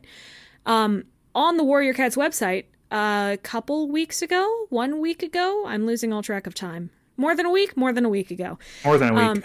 Yeah, maybe a month ago. Who's to months say? Ago. Sometime in the sort of recent past, they released an article talking about certain things that they were planning in regards to A Starless Clan, and mentioned that, in passing, that Nighthart and Sunbeam were not actually supposed to get together, or not supposed to stay together. They were supposed to eventually break up, but while writing, they realized it was just too sad, and they needed to have this couple get together so they could be there for each other. And a whole bunch of the fandom collectively went, no! Have them break up! It would be so much more interesting! Yeah. Not interesting because this particular couple is the worst, but interesting because we always have the couple get together in the end, and it's rarely ever interesting. And having them break up would be something new and would force them into interesting places. They never think it's sad when they have the female character get rejected by whoever they like over and over and over again in every arc. Yeah. It wasn't sad when Sunbeam lost Blazefire, but it would be awfully sad for Nighthart to lose Sunbeam. Yeah, see, like that's the kind of thing that my brain's approaching this from, but obviously that's the way it always ends up for me. But here's the thing. I don't really like them for two reasons. The first is that they've got the babysitter-babysat dynamic, and I'm really just not interested in Timmy Turner dating Vicky. It's not like something that's appealing. Or Aang dating Katara. Yeah, or Aang dating Katara. I don't like that either. Not because I ship the other thing, but because I don't like, what prepubescent maturity differences in your relationship. You know what? I can't say words. I don't like a child dating a teenager. It's weird, and that's what a lot of these relationships have felt like. They've felt like that here's someone who in maturity is a little boy, and here's their love interest adult woman, and I don't like that. But the second thing I don't like is how much in its dynamics it mirrors the last relationship we had, and I genuinely just don't want them to write romantic relationships where the other person in the romantic relationship is also a protagonist. I'm tired of it. It just leaves nothing to like about it, really. Yeah, and what's unfortunate is that even if they're not, the love interest is not a protagonist, it's still like has its own set of problems. I think the best warriors relationships ever tend to be, especially protagonist ones, is either cheesy or bland, and the worst they get is I actively think you are bad for each other, or one of you is in a seriously problematic situation. I genuinely have issues thinking of any warriors romance where I unequivocally like them, especially if a protagonist is involved, because it means we get to see more of the relationship and I have more things to critique. But at this point, I don't even know if I'm being too harsh anymore, because I just tend to not like romance. Here's the problem, though. I'm the opposite. Oh, yes. You as the more expert in this, please give your opinions. I like romance. I like it when they put it in anything. I get interested in romance almost regardless of the genders of the parties involved or the level of like attention it's getting in the narrative. I immediately focus on romance to some extent because I like it. I like it as a genre, and I like it in things that are not the genre. Sorry, Pepper is playing in a box. Pepper is welcome to play in a box. Yeah. So the fact that there is absolutely no relationship in all of Warrior Cats that I feel strongly enough to actually care about is bizarre, because I do not have that experience with almost anything else that I interact with. So I think they're doing something wrong. I genuinely think that that somebody there just simply like I think that they don't like romance. I think that they don't know how to write it and they don't want to write it, and I think that is a hurdle. But the problem... But I think they also feel it's an integral part of any of their child series. Mm-hmm. Well, I don't know. I actually haven't read Beast Quest or anything. I don't know how it gets handled in those books. But in Warriors, at the very least, especially because there's this generational continuation between the arcs, it feels like most of our protagonists have to get romance and have to get kits so that we have more protagonist and clan opportunities down the road. Okay, in the first arc we got Firestar and Sandstorm, right? Yep. I think to some extent Victoria Holmes cared about Firestar and Sandstorm. And I can look at Firestar and Sandstorm and say, okay, yeah, like they had an idea here. They had something in their brains. Even if it's just she doesn't like him and then he saves her and then she likes him. That's still something, They have a dynamic, they have a relationship, and watching that relationship change is still interesting. I wouldn't say that I'm interested in their relationship, but I would say that I would root for their relationship reading the book. But when we approach the more recent arcs, especially getting out of the Vicky books, a lot of what's missing is just them caring about each other on an individual level, and that's just not there in Warrior Cats. To be fair, that's not there in most of their relationships. It's hard to find even friendships or family members where they care about each other's interests, talk about their personal problems, share intimate moments. It's a rarity. There's also not a lot of teasing or hinting. If a character likes another character, they don't have an interaction where you don't know if or not the other character might like them. And I think that mystery of, ooh, does this character like this character? That sort of thing not really. Well, they won't. Yeah. Whenever they have a scene like that, the very next page is oh, I like them. Yeah. Yeah. So there's no build up. There's no change either. There's no with Squirrelflight and Brambleclaw, they they definitely have a line where at first they don't really get along and then they start to get along, but it's kind of weird because she's a child and he's an adult. But with Sandstorm and Firestar, you know, they don't get along at first and they come around to each other, and that's kind of cute. And that's why I think that it's probably still the strongest one. Entirely fair. Is it Berryheart time? Yeah. Okay, so romance being out of the way, the other big Sunbeam plot for at least part of the book, pretty much the beginning and the very, very end, is that Berryheart is sick and very stubborn and will not accept Sunbeam's continued attempts at helping her. So Sunbeam is making attempts at getting along with her enough to get her healing. And eventually she disappears, and at the very end she shows up as... we'll get there. But for the Sunbeam and Berryheart stuff, thoughts? It's in character for Berryheart. It is, yeah. She stayed consistent. I'll give him that. It's probably the element of the book I dislike most, maybe more than the Splashtail stuff. Not because of the actual content of the scenes we do get. I think her talking to Berryheart in the scene just outside of the horse place, it is very reminiscent of like trying to help an ailing family member, someone who's very stubborn or who doesn't share your worldviews, or who has disagreed with you for other reasons, but you still care about them and you still have to help them, and somehow, some way, you have to make them do what's going to help them survive. I like that. I think it was very well put together, worked fine. But we got arguably three of these scenes, and then Berryheart completely disappeared for most of the book. And Sunbeam spent most of her chapters thinking about where Berryheart could possibly be and not making any progress in that area, which felt like it made the book feel like it was grinding to more of a halt than either of the other two's perspectives. Because she proved in the last book that she can have good chapters just being in ThunderClan and socializing with her ThunderClan pals, and instead spending that time thinking about a plot that she's not ready to be a part of yet was disappointing. I think that Sunbeam's chapters definitely are suffering from a comparison to Sunbeam's chapters last book, they were just which fun. were much, much stronger and more interesting, even though like nothing like terribly plot relevant was happening. They still were they were showcasing her emotional journey, and her emotional journey here is just having anxiety. Because in the last book they had something set up for her to do, and it's the Nighthart problem that we had as well, where they just decided it was solved, and now we don't really have enough. We don't really have a new thing for Sunbeam. She's worried about her mom. I care that she's worried about her mom.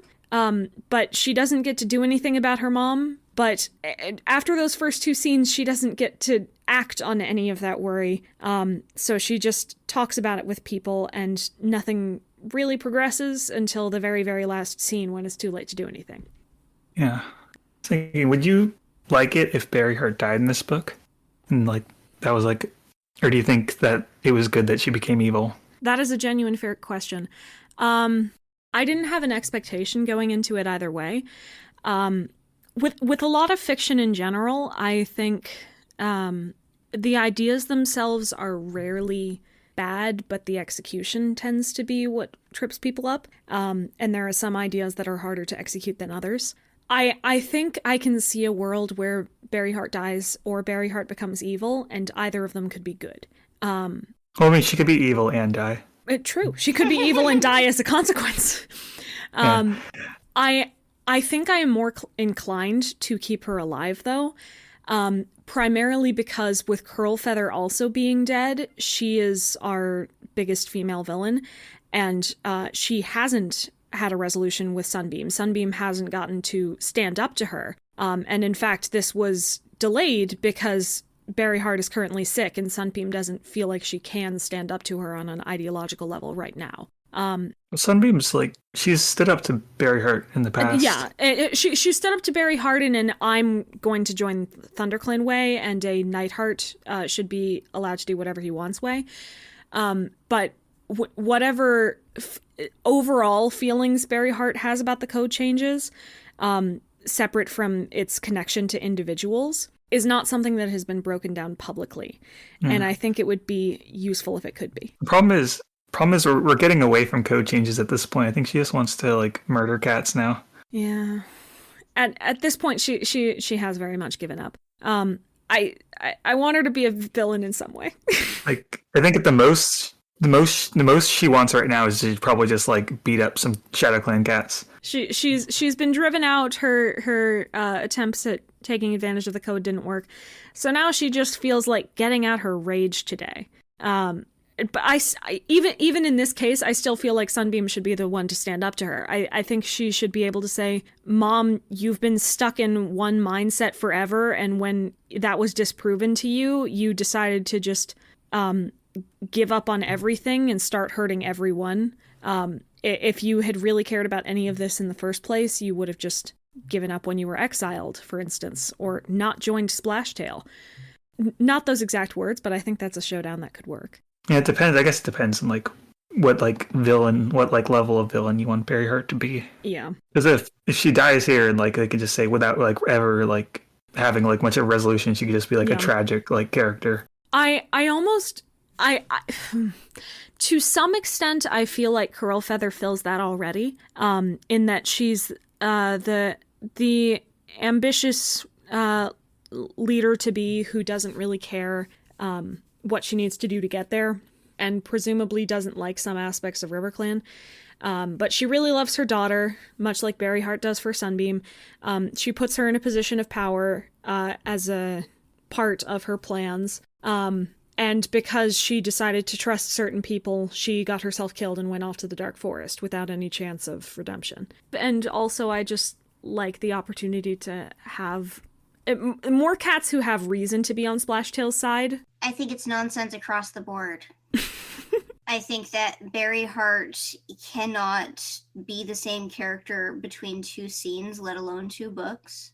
And none of this makes sense unless you subscribe to a kind of warrior cat's like logic of, oh, if somebody is evil, they are simply evil and they will do all evil things because being evil is not in fact something that is motivated by a set of feelings, but instead one that is motivated by a complete lack of consistency and morality. Ah, okay. I'm actually going to push back on you there. Okay. And part of this is I'm aware a matter of interpretation, because the books are not super clear about anything that Berryheart feels ever. But I believe in this one as at least a likely possibility. Because Berryheart has been driven out of ShadowClan. Her ultimate plans to prove herself right have failed. People did not agree with her to use the code against Tigerheartstar. And now she's sick and alone and going back to the daughter who rejected her to get some healing. Well, she isn't. She's not actually doing that. Her daughter is coming to her to give her healing, and she's saying no. I think there's some element of losing everything, that every cause, every place that Berryheart cared about is now missing, and to an extent it might be a reminder of what things were like back in the Kin days, where she was actually driven out of ShadowClan, but by a much worse situation, and like joining with I was about to say Splashheart again. Splashheart is a field guide character I care about. Splashtail. Joining with Splashtail might not even be an ideological thing. It's an act of desperation, to find something to grab onto that will give her that power, that confidence, that ability to stand above other cats again, that she had before, especially since she's being offered the position of deputy. And it's the one place where she can go where she doesn't have to like beg to be accepted. Yeah. Splashheart's gonna... Oh my gosh. Splashtail is gonna... This is gonna be a problem. Splashtail is going to accept her just because she's a willing pawn, and that's all he really needs. Yeah, he likes stupid cats. Yeah. That's why he recruited Podlight. My problem with this isn't that she went to Splashtail. My problem with this is that she was not only refusing ThunderClan's help previously, but also refusing the Barncat's help and even cursing out Splashtail himself just a couple chapters before. So, and while I know that this is like an emotionally charged scene where Berryheart is dirty and dying in the mud, it doesn't it doesn't feel like it even should be there. It doesn't feel like it lines up because Berryheart specifically has rejected him. So the idea that he came and saved her, hypothetically, like let's say she waited by the Thunder Path and Nighthart was late because he decided to go backwards around the lake, and Splashtail showed up instead of like a River Clan patrol, hypothetically, showed up instead of Nighthart and took her in. That stubborn refusal of help, I feel like would just continue through to, I mean, obviously they could force her to get better because she wouldn't be in any case to refuse it. But the entire situation that I've constructed in my head, we have no idea if or not they're going to, this is what happened. The entire situation is one where I don't feel like Berryheart is lining up. This is kind of what I was talking about when I said I was projected back into Hawkkz, because it's very much another one of those cases where a lot of the important scenes or things that are important to us aren't shown, but we're given a tiny tidbit, and my brain decided to connect the dots in ways that aren't on the page. So what I interpreted as happening, despite no evidence other than the beginning and the end, was that once Berryheart got to that point where she literally was going to die the next day if she didn't get help, she wasn't capable of refusing anymore. Like, on a physical level, she wasn't capable of doing it. So Sparrowtail, because we know he went with her, most likely said the yes to the River Clan patrol. They took her there, she was healed, and by the time she was healed, and somewhat in Splashheart's debt, oh my gosh, somewhat in Splashtail's debt, to an extent she probably wasn't that comfortable with, he said, you know you're a very strong cat, though. You know how you could make it up to me is being my deputy. And Berryheart sees this particular thing as an opportunity and also doesn't feel like confronting the debt in any other way, so says yes. Yeah, that's fan fiction. Correct. All of this is made up. This is why it projects me back to Hawkkz. A Starless Clan makes me want to write fan fiction, and honestly, I'm not going to do it. I feel like there is a good chance that the Berryheart being Berryheart's decision, Berryheart like being approached, is going to be like what the prologue of the next book is, because they like doing that like villain perspective thing. It might be, yeah. They have done that a couple times, yeah. Did that in this book, right? Yeah.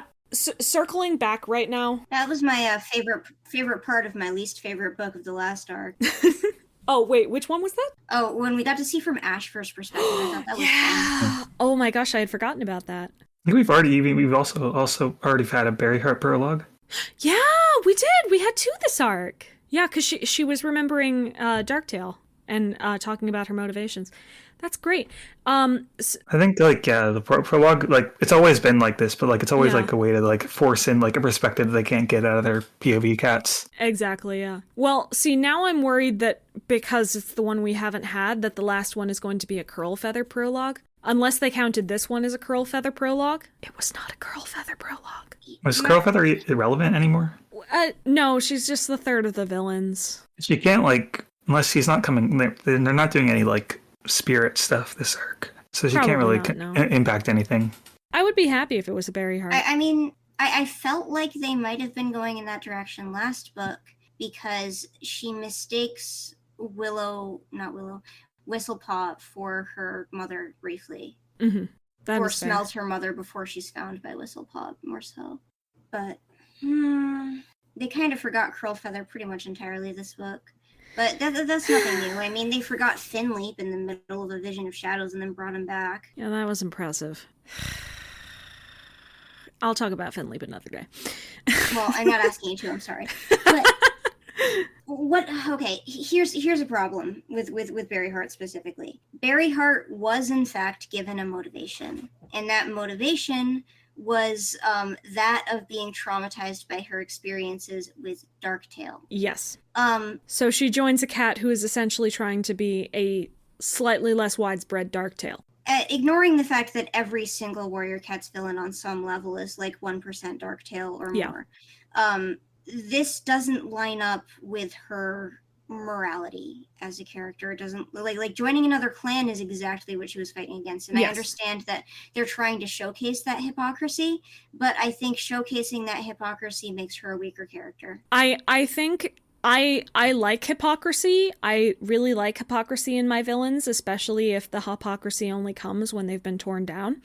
But I also think more needs to be done within the actual narrative to justify it, and coming up with a proper story in my head is not a satisfying conclusion. I think that if hypocrisy happens, it needs to be pointed at. They need to say this is like they don't need to spell it out for you, but they need to at least acknowledge in the narrative that it's hypocrisy. Because with Warrior Cats, we don't know what's hypocrisy and what's the authors didn't remember. The last one 2 years ago. So.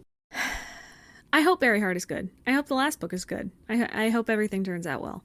Okay, one question on that note, though. Because, so, what does Berryheart add as the deputy? Like, I can very much see why Splashtail would want her as a warrior, but I don't know, especially after such a short amount of time, why he would offer her the deputyship. What is it about her that he thinks she can add? Undying support. Does she? Does she have undying support? Well, they worked together in the past. They have, but and she's probably she's more competent than Podlight. That's so maybe true. He's missing that someone who's actually has a brain. Yeah. Who thinks like him, but not just because he's blindly following. I can really only answer this question from the author's perspective, which is, one, they want Berryheart to be relevant, and two, they want River Clan to be innocent. I'm very much aware of those two, And they even, they have that scene in the book where there's the two River Clan warriors that are, when they return Wasp, and they're, saying, oh, they'll switch back as soon as they have a competent leader. Those two warriors are fine, great warriors. They've been corrupted by Splashtail. It's so silly. They give whenever they have a dictator take over a clan, they give no agency to any of the regular warriors and just assume that as soon as the dictator's gone, they're all good. Completely off topic, but this is why Nightpelt's book failed so hard for me, and Yellowfang's for that matter, because Broken Star's ShadowClan is not something that can be explained if you look closely at ShadowClan. They're either good warriors who were being oppressed, or they're all unilaterally evil and shouldn't have gone back to normal when Broken Star was gone. And that's why, a lot of the current arcs, are just moving away from... they have to, for Darktail Skin, they had to introduce a whole group of rogue cats so they could have, super evil cats. They're running out of way, because they can't, they can't figure out how to return to status quo if a clan turns evil. Mm-hmm. I mean, part of the reason that I was initially... and to an extent still am excited about a clan villain instead of a non-clan villain is because if it's someone nearby, if it's someone it's more likely that you'll be inclined to figure out how did they come to the conclusion of evil?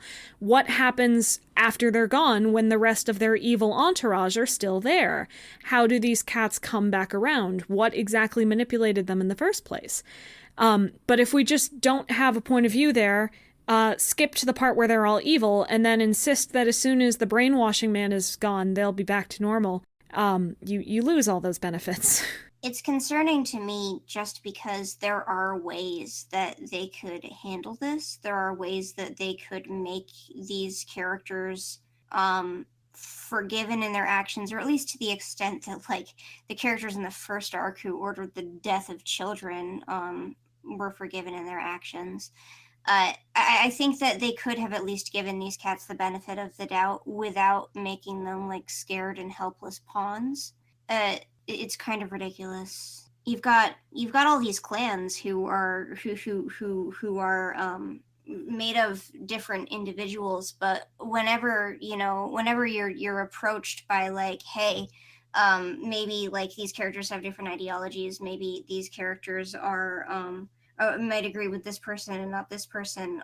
Everybody who was on the quote unquote wrong side of a conflict either realizes the error of their ways and apologizes, assuming the conflict wasn't xenophobia, or they turn really, really evil and even worse and bad, and they die. Yeah, that's the options. The kids' book problem.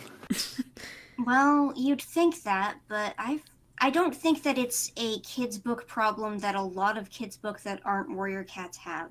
Yeah. A lot, not all, but a lot of the kids' books that are currently circulating around elementary schools in my area are ones that, well, a lot of them are actually based on more real-world people and real-world conflicts to teach people about that. But the more fictional-based ones tend to be about characters who have flaws, explaining why they have those flaws, where those feelings come from, and trying to work through them. Because it often ends up being more allegorical to children's actual experiences with how wrong works, and helps them to sympathize more with people that they see as being wrong. It's actually very important in a kid's life for them to get to the point where they can realize this person who just hurt me might have had their own perspectives that led them to that, be it I made a mistake, or I didn't understand what you said, or I had my own feelings building up that weren't even to do with you, and they came out when I spoke to you. Getting to the point where you can recognize that and not just say, they hurt me because they hate me, is a massive step in emotional development that is very important to get as soon as possible. Yeah. I feel like, every protagonist in like, well, this arc especially, is like, they're all like really goody. They're just, everything's good about them. Yeah. Nighthart briefly had some jerk mode, but during his jerk mode, a lot of the audience was inclined to believe that he's totally right and the women around him are jerks, which seems like you're reversing the problem there. Mm-hmm. Yeah. There are areas in which I think that Warrior Cats is actually doing better than a lot of similar children's fiction. Absolutely. So I don't want to entirely damn Warrior Cats by saying, oh, Warrior Cats is the worst ever, because Warrior Cats has kind of a little bit better of a gender spread, I would say, than a lot of like its contemporaries. Warrior Cats in some areas is attempting to be a lot more progressive for kids, like in the messages it's attempting to give. But when it comes to things like complex situations, complex relationships, like things like just elements of apolitical quality, Warrior Cats actually lags behind other series pretty significantly, in my opinion. I think that you'd see that immediately reading Wings of Fire, which is for pretty much the same demographic and the same group of kids. Also tends to be more popular at this juncture in time. Wings of Fire has been outselling Warrior Cats for years now. More elementary school classrooms and also more elementary schoolers have Wings of Fire than Warriors. Mm-hmm. But I think that the level of emotional depth that is presented by the communities, even the individuals in Wings of Fire, they take the children who are reading it more seriously than Warrior Cats does. Warrior Cats underestimates children significantly, I think, especially in the 9 to 11 age demographic. Sorry, not to just go on a tangent about children's literature. No, I think we both have blame in that one. Apologies. So the last specific to this book thing I wanted to discuss, I didn't intend to end on a negative, but the last book was, and a couple of the books in this arc, have been so beloved because of their rich character moments across a lot of the clan culture. And this book, I honestly feel like the biggest thing, more than Splashtail, more than Berryheart, that is holding it back is that we don't have the fun culture in any of the clans to look in on. it is less fun to read these books because we don't have Gull Swoop, we don't have a very active Finchlight, we don't have a super active Bayshine for that matter. Light Leap is there exactly once. Cherryfall, Sparkpelt, they're the ones that I'm missing the most. I'm interested in how Sunbeam was going to get along with Cherryfall going forward from that confrontation, much more than I'm interested in the confrontation. Oh yeah, but the answer is no. Let's not mention her again. Yeah, something books being written at the same time. Yeah. Possibly, but they definitely give them all like all of these things, like the Sunfall. I'm sorry, Sunnyfall. Sunbeam and Sunbeam and Cherryfall having a confrontation last book, or Sunbeam and Sparkpelt getting along last book, and things like that. Those were not things that were invented by Kate or Cherry. Absolutely not. No. They finished these scripts and sent them out. But I mean, but they also write the scripts at the same time, probably to some level. But I'm thinking like there are plots where they say, okay, this is a plot that goes across multiple books, and then there's plots that they write where it's like, okay, this is only contained within this one book, and they don't bother to put it anywhere else. Yeah, I think that's like... I think this is very much a case where they said, we need Sunbeam to face some adversity because this story in this book is going to be about her adversity in ThunderClan. We're going to have Cherryfall do that. And then they immediately went into writing the 5th book, and that wasn't a concern anymore. Sunbeam didn't need to face adversity in ThunderClan. Her plot in this book is about Berryheart and anxiety. So, who's Cherryfall? We don't need her. Let's get rid of Cherryfall. It's just the difference between somebody who cares about their characters and cares about their world and somebody who doesn't. It's kind of like, it's really sad that like the book that is the filler book is the one with like the worst character moments. If this was a filler book, but it had the level of character enrichment, of interactions, of emotional depth that Thunder had, or that some of the best books in the series have had, I'd adore it. I would love it.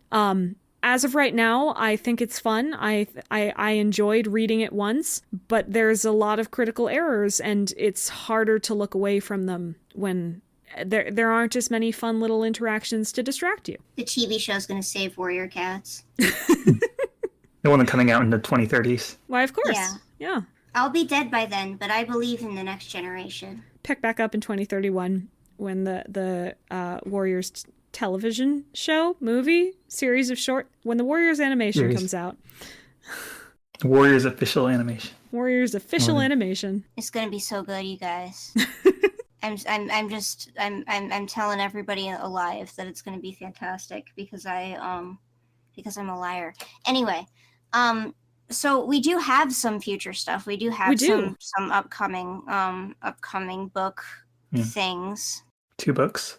There's an end to this arc. There's a super edition that coincides with end to this arc. There's a graphic novel that actually looks good. It has nothing to do with this arc. It has nothing to do with this arc, but it's retelling Into the Wild and Fire and Ice as an adaptation where it's allowed to make changes and actually has good character designs, and we're excited. The only thing that makes me sad is I feel like it's going to be really short to like read through the whole thing. Yeah. It's be like over in 5 seconds. We have the first 41 pages, and that and it only goes up to like I think chapter 5-ish of Into the Wild.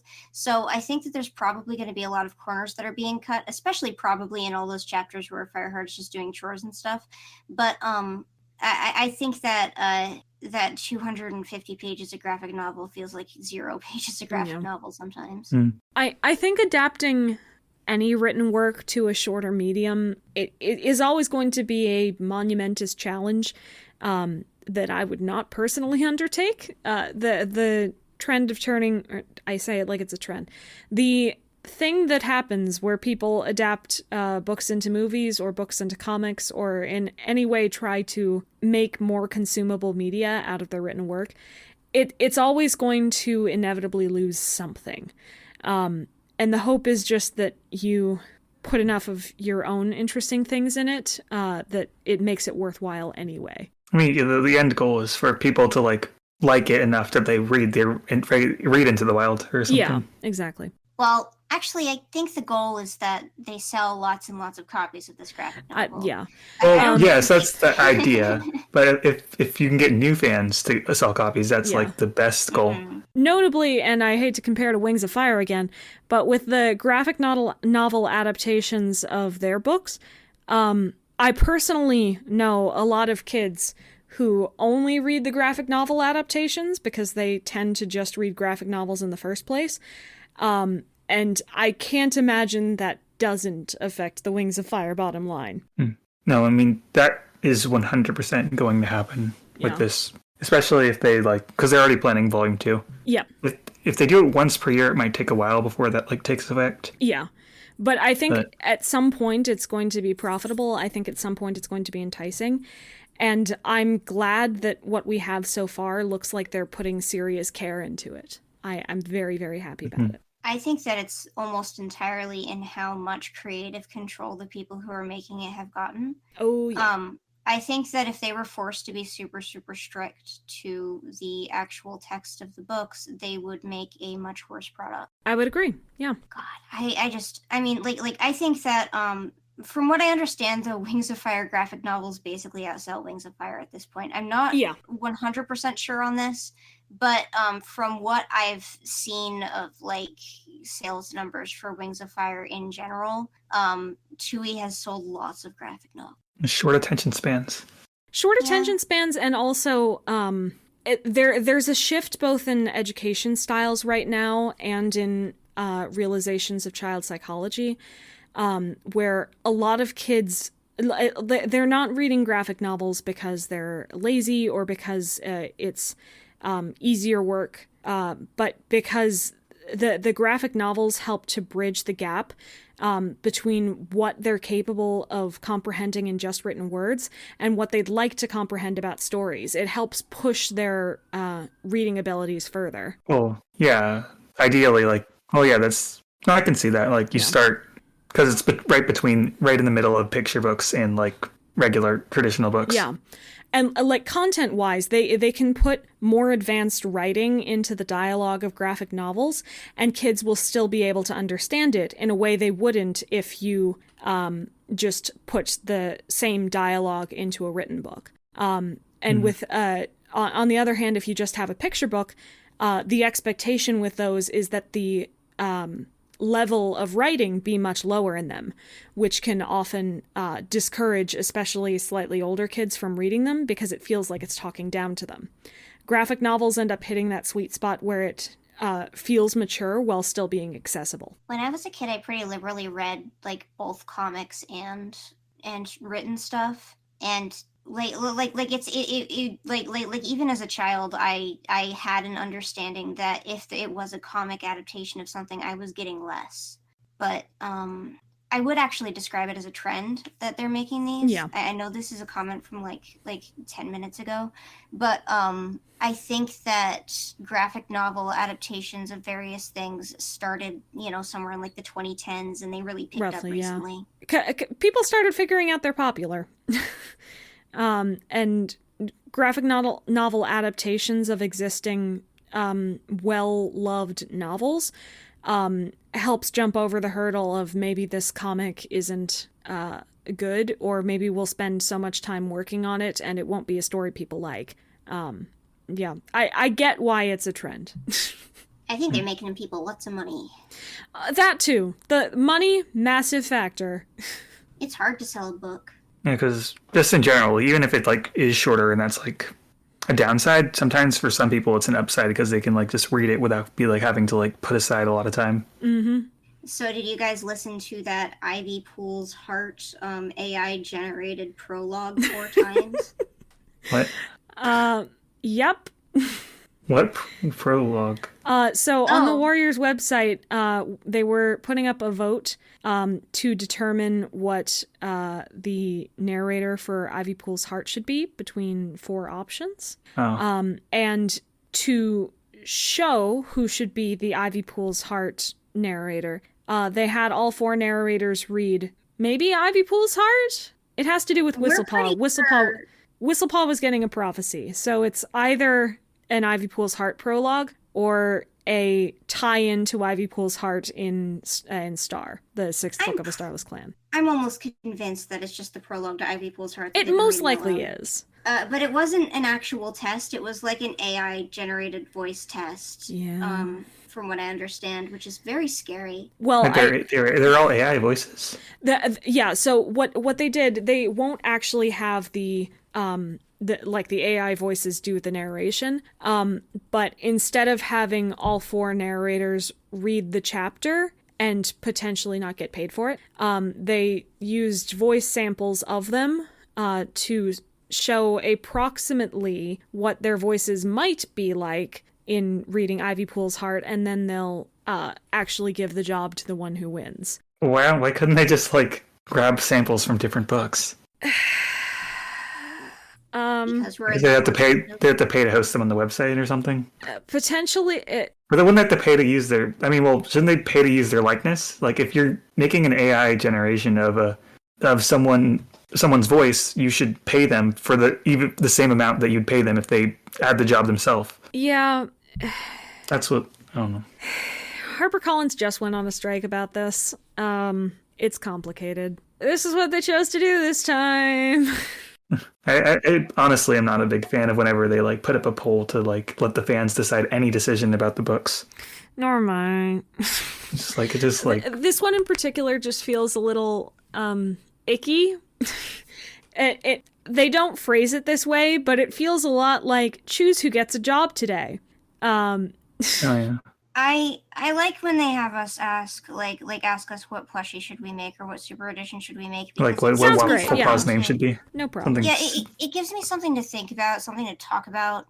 And I think that just having the opportunity to talk about things like possibilities and options and theories and future things, that's something that's always appealing, because it's never going to be it's never going to be something that's stressful to talk about, and it's also never going to be something that's it's never going to be something that's hard to talk about. Sure. But the botting in the last one was I mean, now they have it so that you need to make an account first, but ugh. Now you have to make an account, yeah. The problem with the Super Edition polls is just it's can be really divisive in in voting wars, making voting wars sometimes just puts a lot of because if you it's it's something to talk about, but if I make a video on it, then it's oh, you're trying to rig the poll. Yeah. And you can put your argument behind it, but if you are someone who makes an argument about it and has several thousand followers, several 100,000 followers, you're going to have more influence with that argument than someone who is posting their argument on Twitter as someone with 10 followers. Yeah. And would have also saved us a lot of stress if they told us the second places were getting super editions anyway when they've all held the polls. Yeah. I'm pretty sure the only reason any of those options were on the polls was because they had already planned all 3 super editions, yeah. Well, not Misty Star. Well, that one. Throw it out. I don't want to read that. But I can't imagine Ivypool's Super Edition would have been the same if it released a year earlier. If it released in the Super, it would have been a completely different story. And I'm very thankful because this one ties into the new one. I think that it would have been kind of half oots if it had come out when Riverstars did. I think just like Riverstar, they would fill as much time as they possibly could with recapping everything we already know. Yeah, I think Riverstar's role in Thunder is very, very rooted in the fact that Riverstar won the poll. Do you think that she would have gone on a journey to meet with the ghost of Misty Star instead? That's probably what would have happened. She would go to something, yeah. Yeah. She would have gone to the old river and. Mm-hmm. She'd meet up with Warrior Clan again. Yeah. If you're gonna go to see River Clan's roots, I mean, I guess you could just go to freaking River Clan. Oh, I do not want the Misty Star recap super edition that Please includes don't give us both the Misty Star both recap the original super series and Misty Star's novella inside of it. Please do not do that. I think they might have finally burnt out the recap super editions. Now that the next 2 are confirmed to not be that. I finally really, putting that away. Hope so. I just think that it's so. I think that for them to make a recap super edition is an incredibly incredibly appealing prospect because it means they can take stuff that they already have and repurpose it. Yeah. And that makes their jobs a lot easier when they're struggling to come up with stuff. So it's really just a thing where, like, this is not something that they're passionate about. So anything at all that is a shortcut to creating a book is going to be used. But I feel like it didn't work out for them. I think those recap super editions did not sell as well as the non-recap super editions. I'm just guessing based on the amount of discussion around them. They probably didn't, but almost universally, what the new releases do is bring attention to Warriors as a whole and gets more people to look into Warriors, period. If they buy any book from any of the series around or right after Riverstar's Home released, Warriors has done their job. Yeah. Although, I guess so. The other thing I should mention, Moon mentioned that this is not something they're passionate about. It means a different thing when you're an author to not be passionate about something. Because to make up content for a world, you have to have some passion about it. That's where the ideas come from, the inspiration. If you have no passion about a world, if you have no passion about a story you're telling, it's going to be infinitely more difficult to come up with what to write in the first place. And often your options are either to make yourself passionate or get it done despite the lack of passion. And it's the latter that they tend to keep falling back on because of time constraints. I think on that note, there's a visible difference between the Vicky books and the new team books, from this angle specifically. I think a lot of things are foreshadowed in Vicky books. I think a lot of things are thought about early and hinted at early and then come to fruition later, not just within like bounds like Ashfur, but in situations like the first arc, the second arc, like within them. And I think this is because Vicky has things that Vicky wants to do. And that's just the difference, is that Vicky wants to do something. Because, it's the argument of like having like, when you have a lot of people contributing to it, like if someone has like a big idea, they have to get it through everyone else. And so everything, like when it's a combination of like so many different like story team members coming together, like there's a thing where they have to meet in the middle sometimes, and that like sometimes makes everything less dramatic overall. Recent Warrior Cats website article implied that. Oh, I'm sorry. Which one? They talked when they were talking about composing Ivypool's Heart, I think. They mentioned they were talking about ideas that they had or didn't have. I think this was the same article that said that they wanted to break up Sunbeam and Nighthart. But I feel like they definitely implied what you were talking about, in that they kind of said that they have that they essentially decide these plots by committee. Yeah, got it. I really hope the next books are good. I hope the arc ends well. Yeah, we haven't said any theories about Star the actual Star yet. Arc. The book. Talking all about. So this was the 5th book, meaning that there is one book left in a 6-book arc. We know it is Star. There has been a blurb on it. Most of the blurb's job was spoiling this book for us. But it sounds like something will go down. Can a clan who has turned on itself ever truly recover? The fate of all clanhood hangs in the balance. Sure it does. After killing Hairlight and pronouncing himself leader of RiverClan, as if it happened in that order, Splashtail's thirst for power has only grown. Soon his greed threatens the safety of not only RiverClan, but all clans. Yet Splashtail's trickery knows no bounds, and the clans find themselves in more danger than they could have imagined. Only one thing is certain: they will have to work as one to defeat Splashtail before he tears them apart. So he's one guy. He's not Splashtail like is menacing.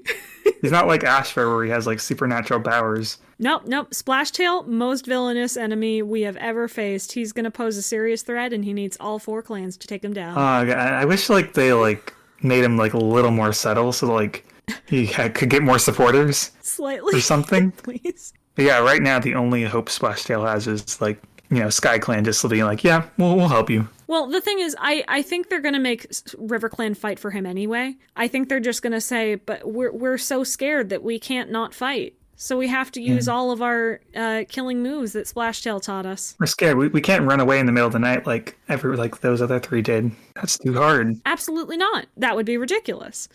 We can't talk to each other without while we're on hunting patrols. Are you serious? Talk in a Warrior Cats book? No.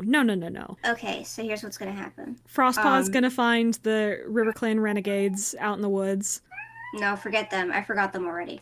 Okay, so Splashtail is gonna say, this has gone on too long. All of our devotion to God is terrible, and I hate God. And they're gonna be like, yeah, religion sucks. God's the worst. And then they stop feeding the elders because they don't believe in God anymore. Exactly. Yep. Mm-hmm. And so the elders go and they live in a separate camp with Nightpelt, right? Right. Cool. So Nightpelt has the elders in another camp, and also like Icewing and whatever. Oh, and so important thing. then One of the apprentices is going to be banished, and we think he's dead. But he's not actually dead. He goes to join Nightpelt and becomes a secret warrior. I don't believe in him. I'm a Vole Whisper anti-truther, whatever the opposite of a truther is. Falser? Yeah, I'm a Vole Whisper falser. Anyway, so he has that. He's God. He hates God and he kills all the elders. Sure. And so they go to the gathering, and then Splashtail says, "Hey everybody. Tigerstar looked at me funny." And then Leafstar is going to look over and she's going to be like, yes, I believe you 100%. Tigerstar looks at me funny every single day. And then Leafstar's like, let's just drive him out. Why is he here at this gathering? And then Splashtail's like, right, good idea. It's Leafstar's idea. And then they all say, okay, get out of here, Tigerstar. We're driving you out of the gathering. And so they drive Tigerstar out of the gathering, and ThunderClan sits there. And ThunderClan is like, that sure was weird. Maybe we should have stopped that or something. and then WindClan comes in and says, hi, sorry we're late. And then that's the whole plot of the Starless Clan. That's where it ends? No, they have a fight after that, and they kill Splashtail, and then RiverClan says they're sorry. Oh, right. Does Frostpaw get to go back to RiverClan? Who's Frostpaw? Yeah. Right. Okay. Yeah. I feel like they're gonna do even more of what they did this book, where they just drag it out and just keep making excuses oh, well, we have to make sure RiverClan is in support of this. I genuinely think they're going to go on a 6 to 10 chapter journey to find the RiverClan traitors and bring them back. It can't be that far. They're probably just under a rock or something. We're going to need 6 to 8 chapters to get them back, though. Well, we need to find that rock. All three of them are squeezed into the same log, and they roll it around to find mice. I just don't think that there's anything more to learn at this point. No. They didn't set up any new character arcs, and all of their previous character arcs are done. There's one single question, and that is, who's going to be the leader of RiverClan? Yeah, that's the big one. And we have just as much information as we did 4 books ago. As much information, as much in yeah. Yeah. That's another video I gotta rush out. Oh, yeah. So, hey, Moon, who's the next leader of RiverClan? Do you want me to spoil who I think that the next? I think it's going to be Mothwing. Obviously, I really think that at this point, Frostpaw is going to be the only person who can be a proper leader of RiverClan, accepting to outsiders and understanding of the nuances of the Warrior Code, is going to be Mothwing. And then Mothwing's going to be she's also one of the only people who believed me right off the bat. Mm-hmm. She's the only major character. Yeah, very important. Everyone else has been written off. All of the senior warriors sans Shimmerpelt, Shimmerpelt, really. All of the senior warriors besides Shimmerpelt have been completely discarded, in that they were temporarily the leaders and then gave the throne to Splashtail. Yeah. There's no options anymore that aren't Mothwing. Yeah. Unless you think that Frostpaw is going to become the leader, which... I don't think Frostpaw's becoming the leader. I see that thrown around a lot, and I think that it's immediately disproven by the fact that Squirrelflight didn't even let Brisk keep being deputy for Fate. Yeah. No, they deeply intend to install Frostpaw as the medicine cat as soon as RiverClan is back in working order. As soon as you take her out of that role, you once again have quote-unquote a Starless Clan. In that you have no connection to StarClan and the Medicine Den. And that is hypothetically their problem.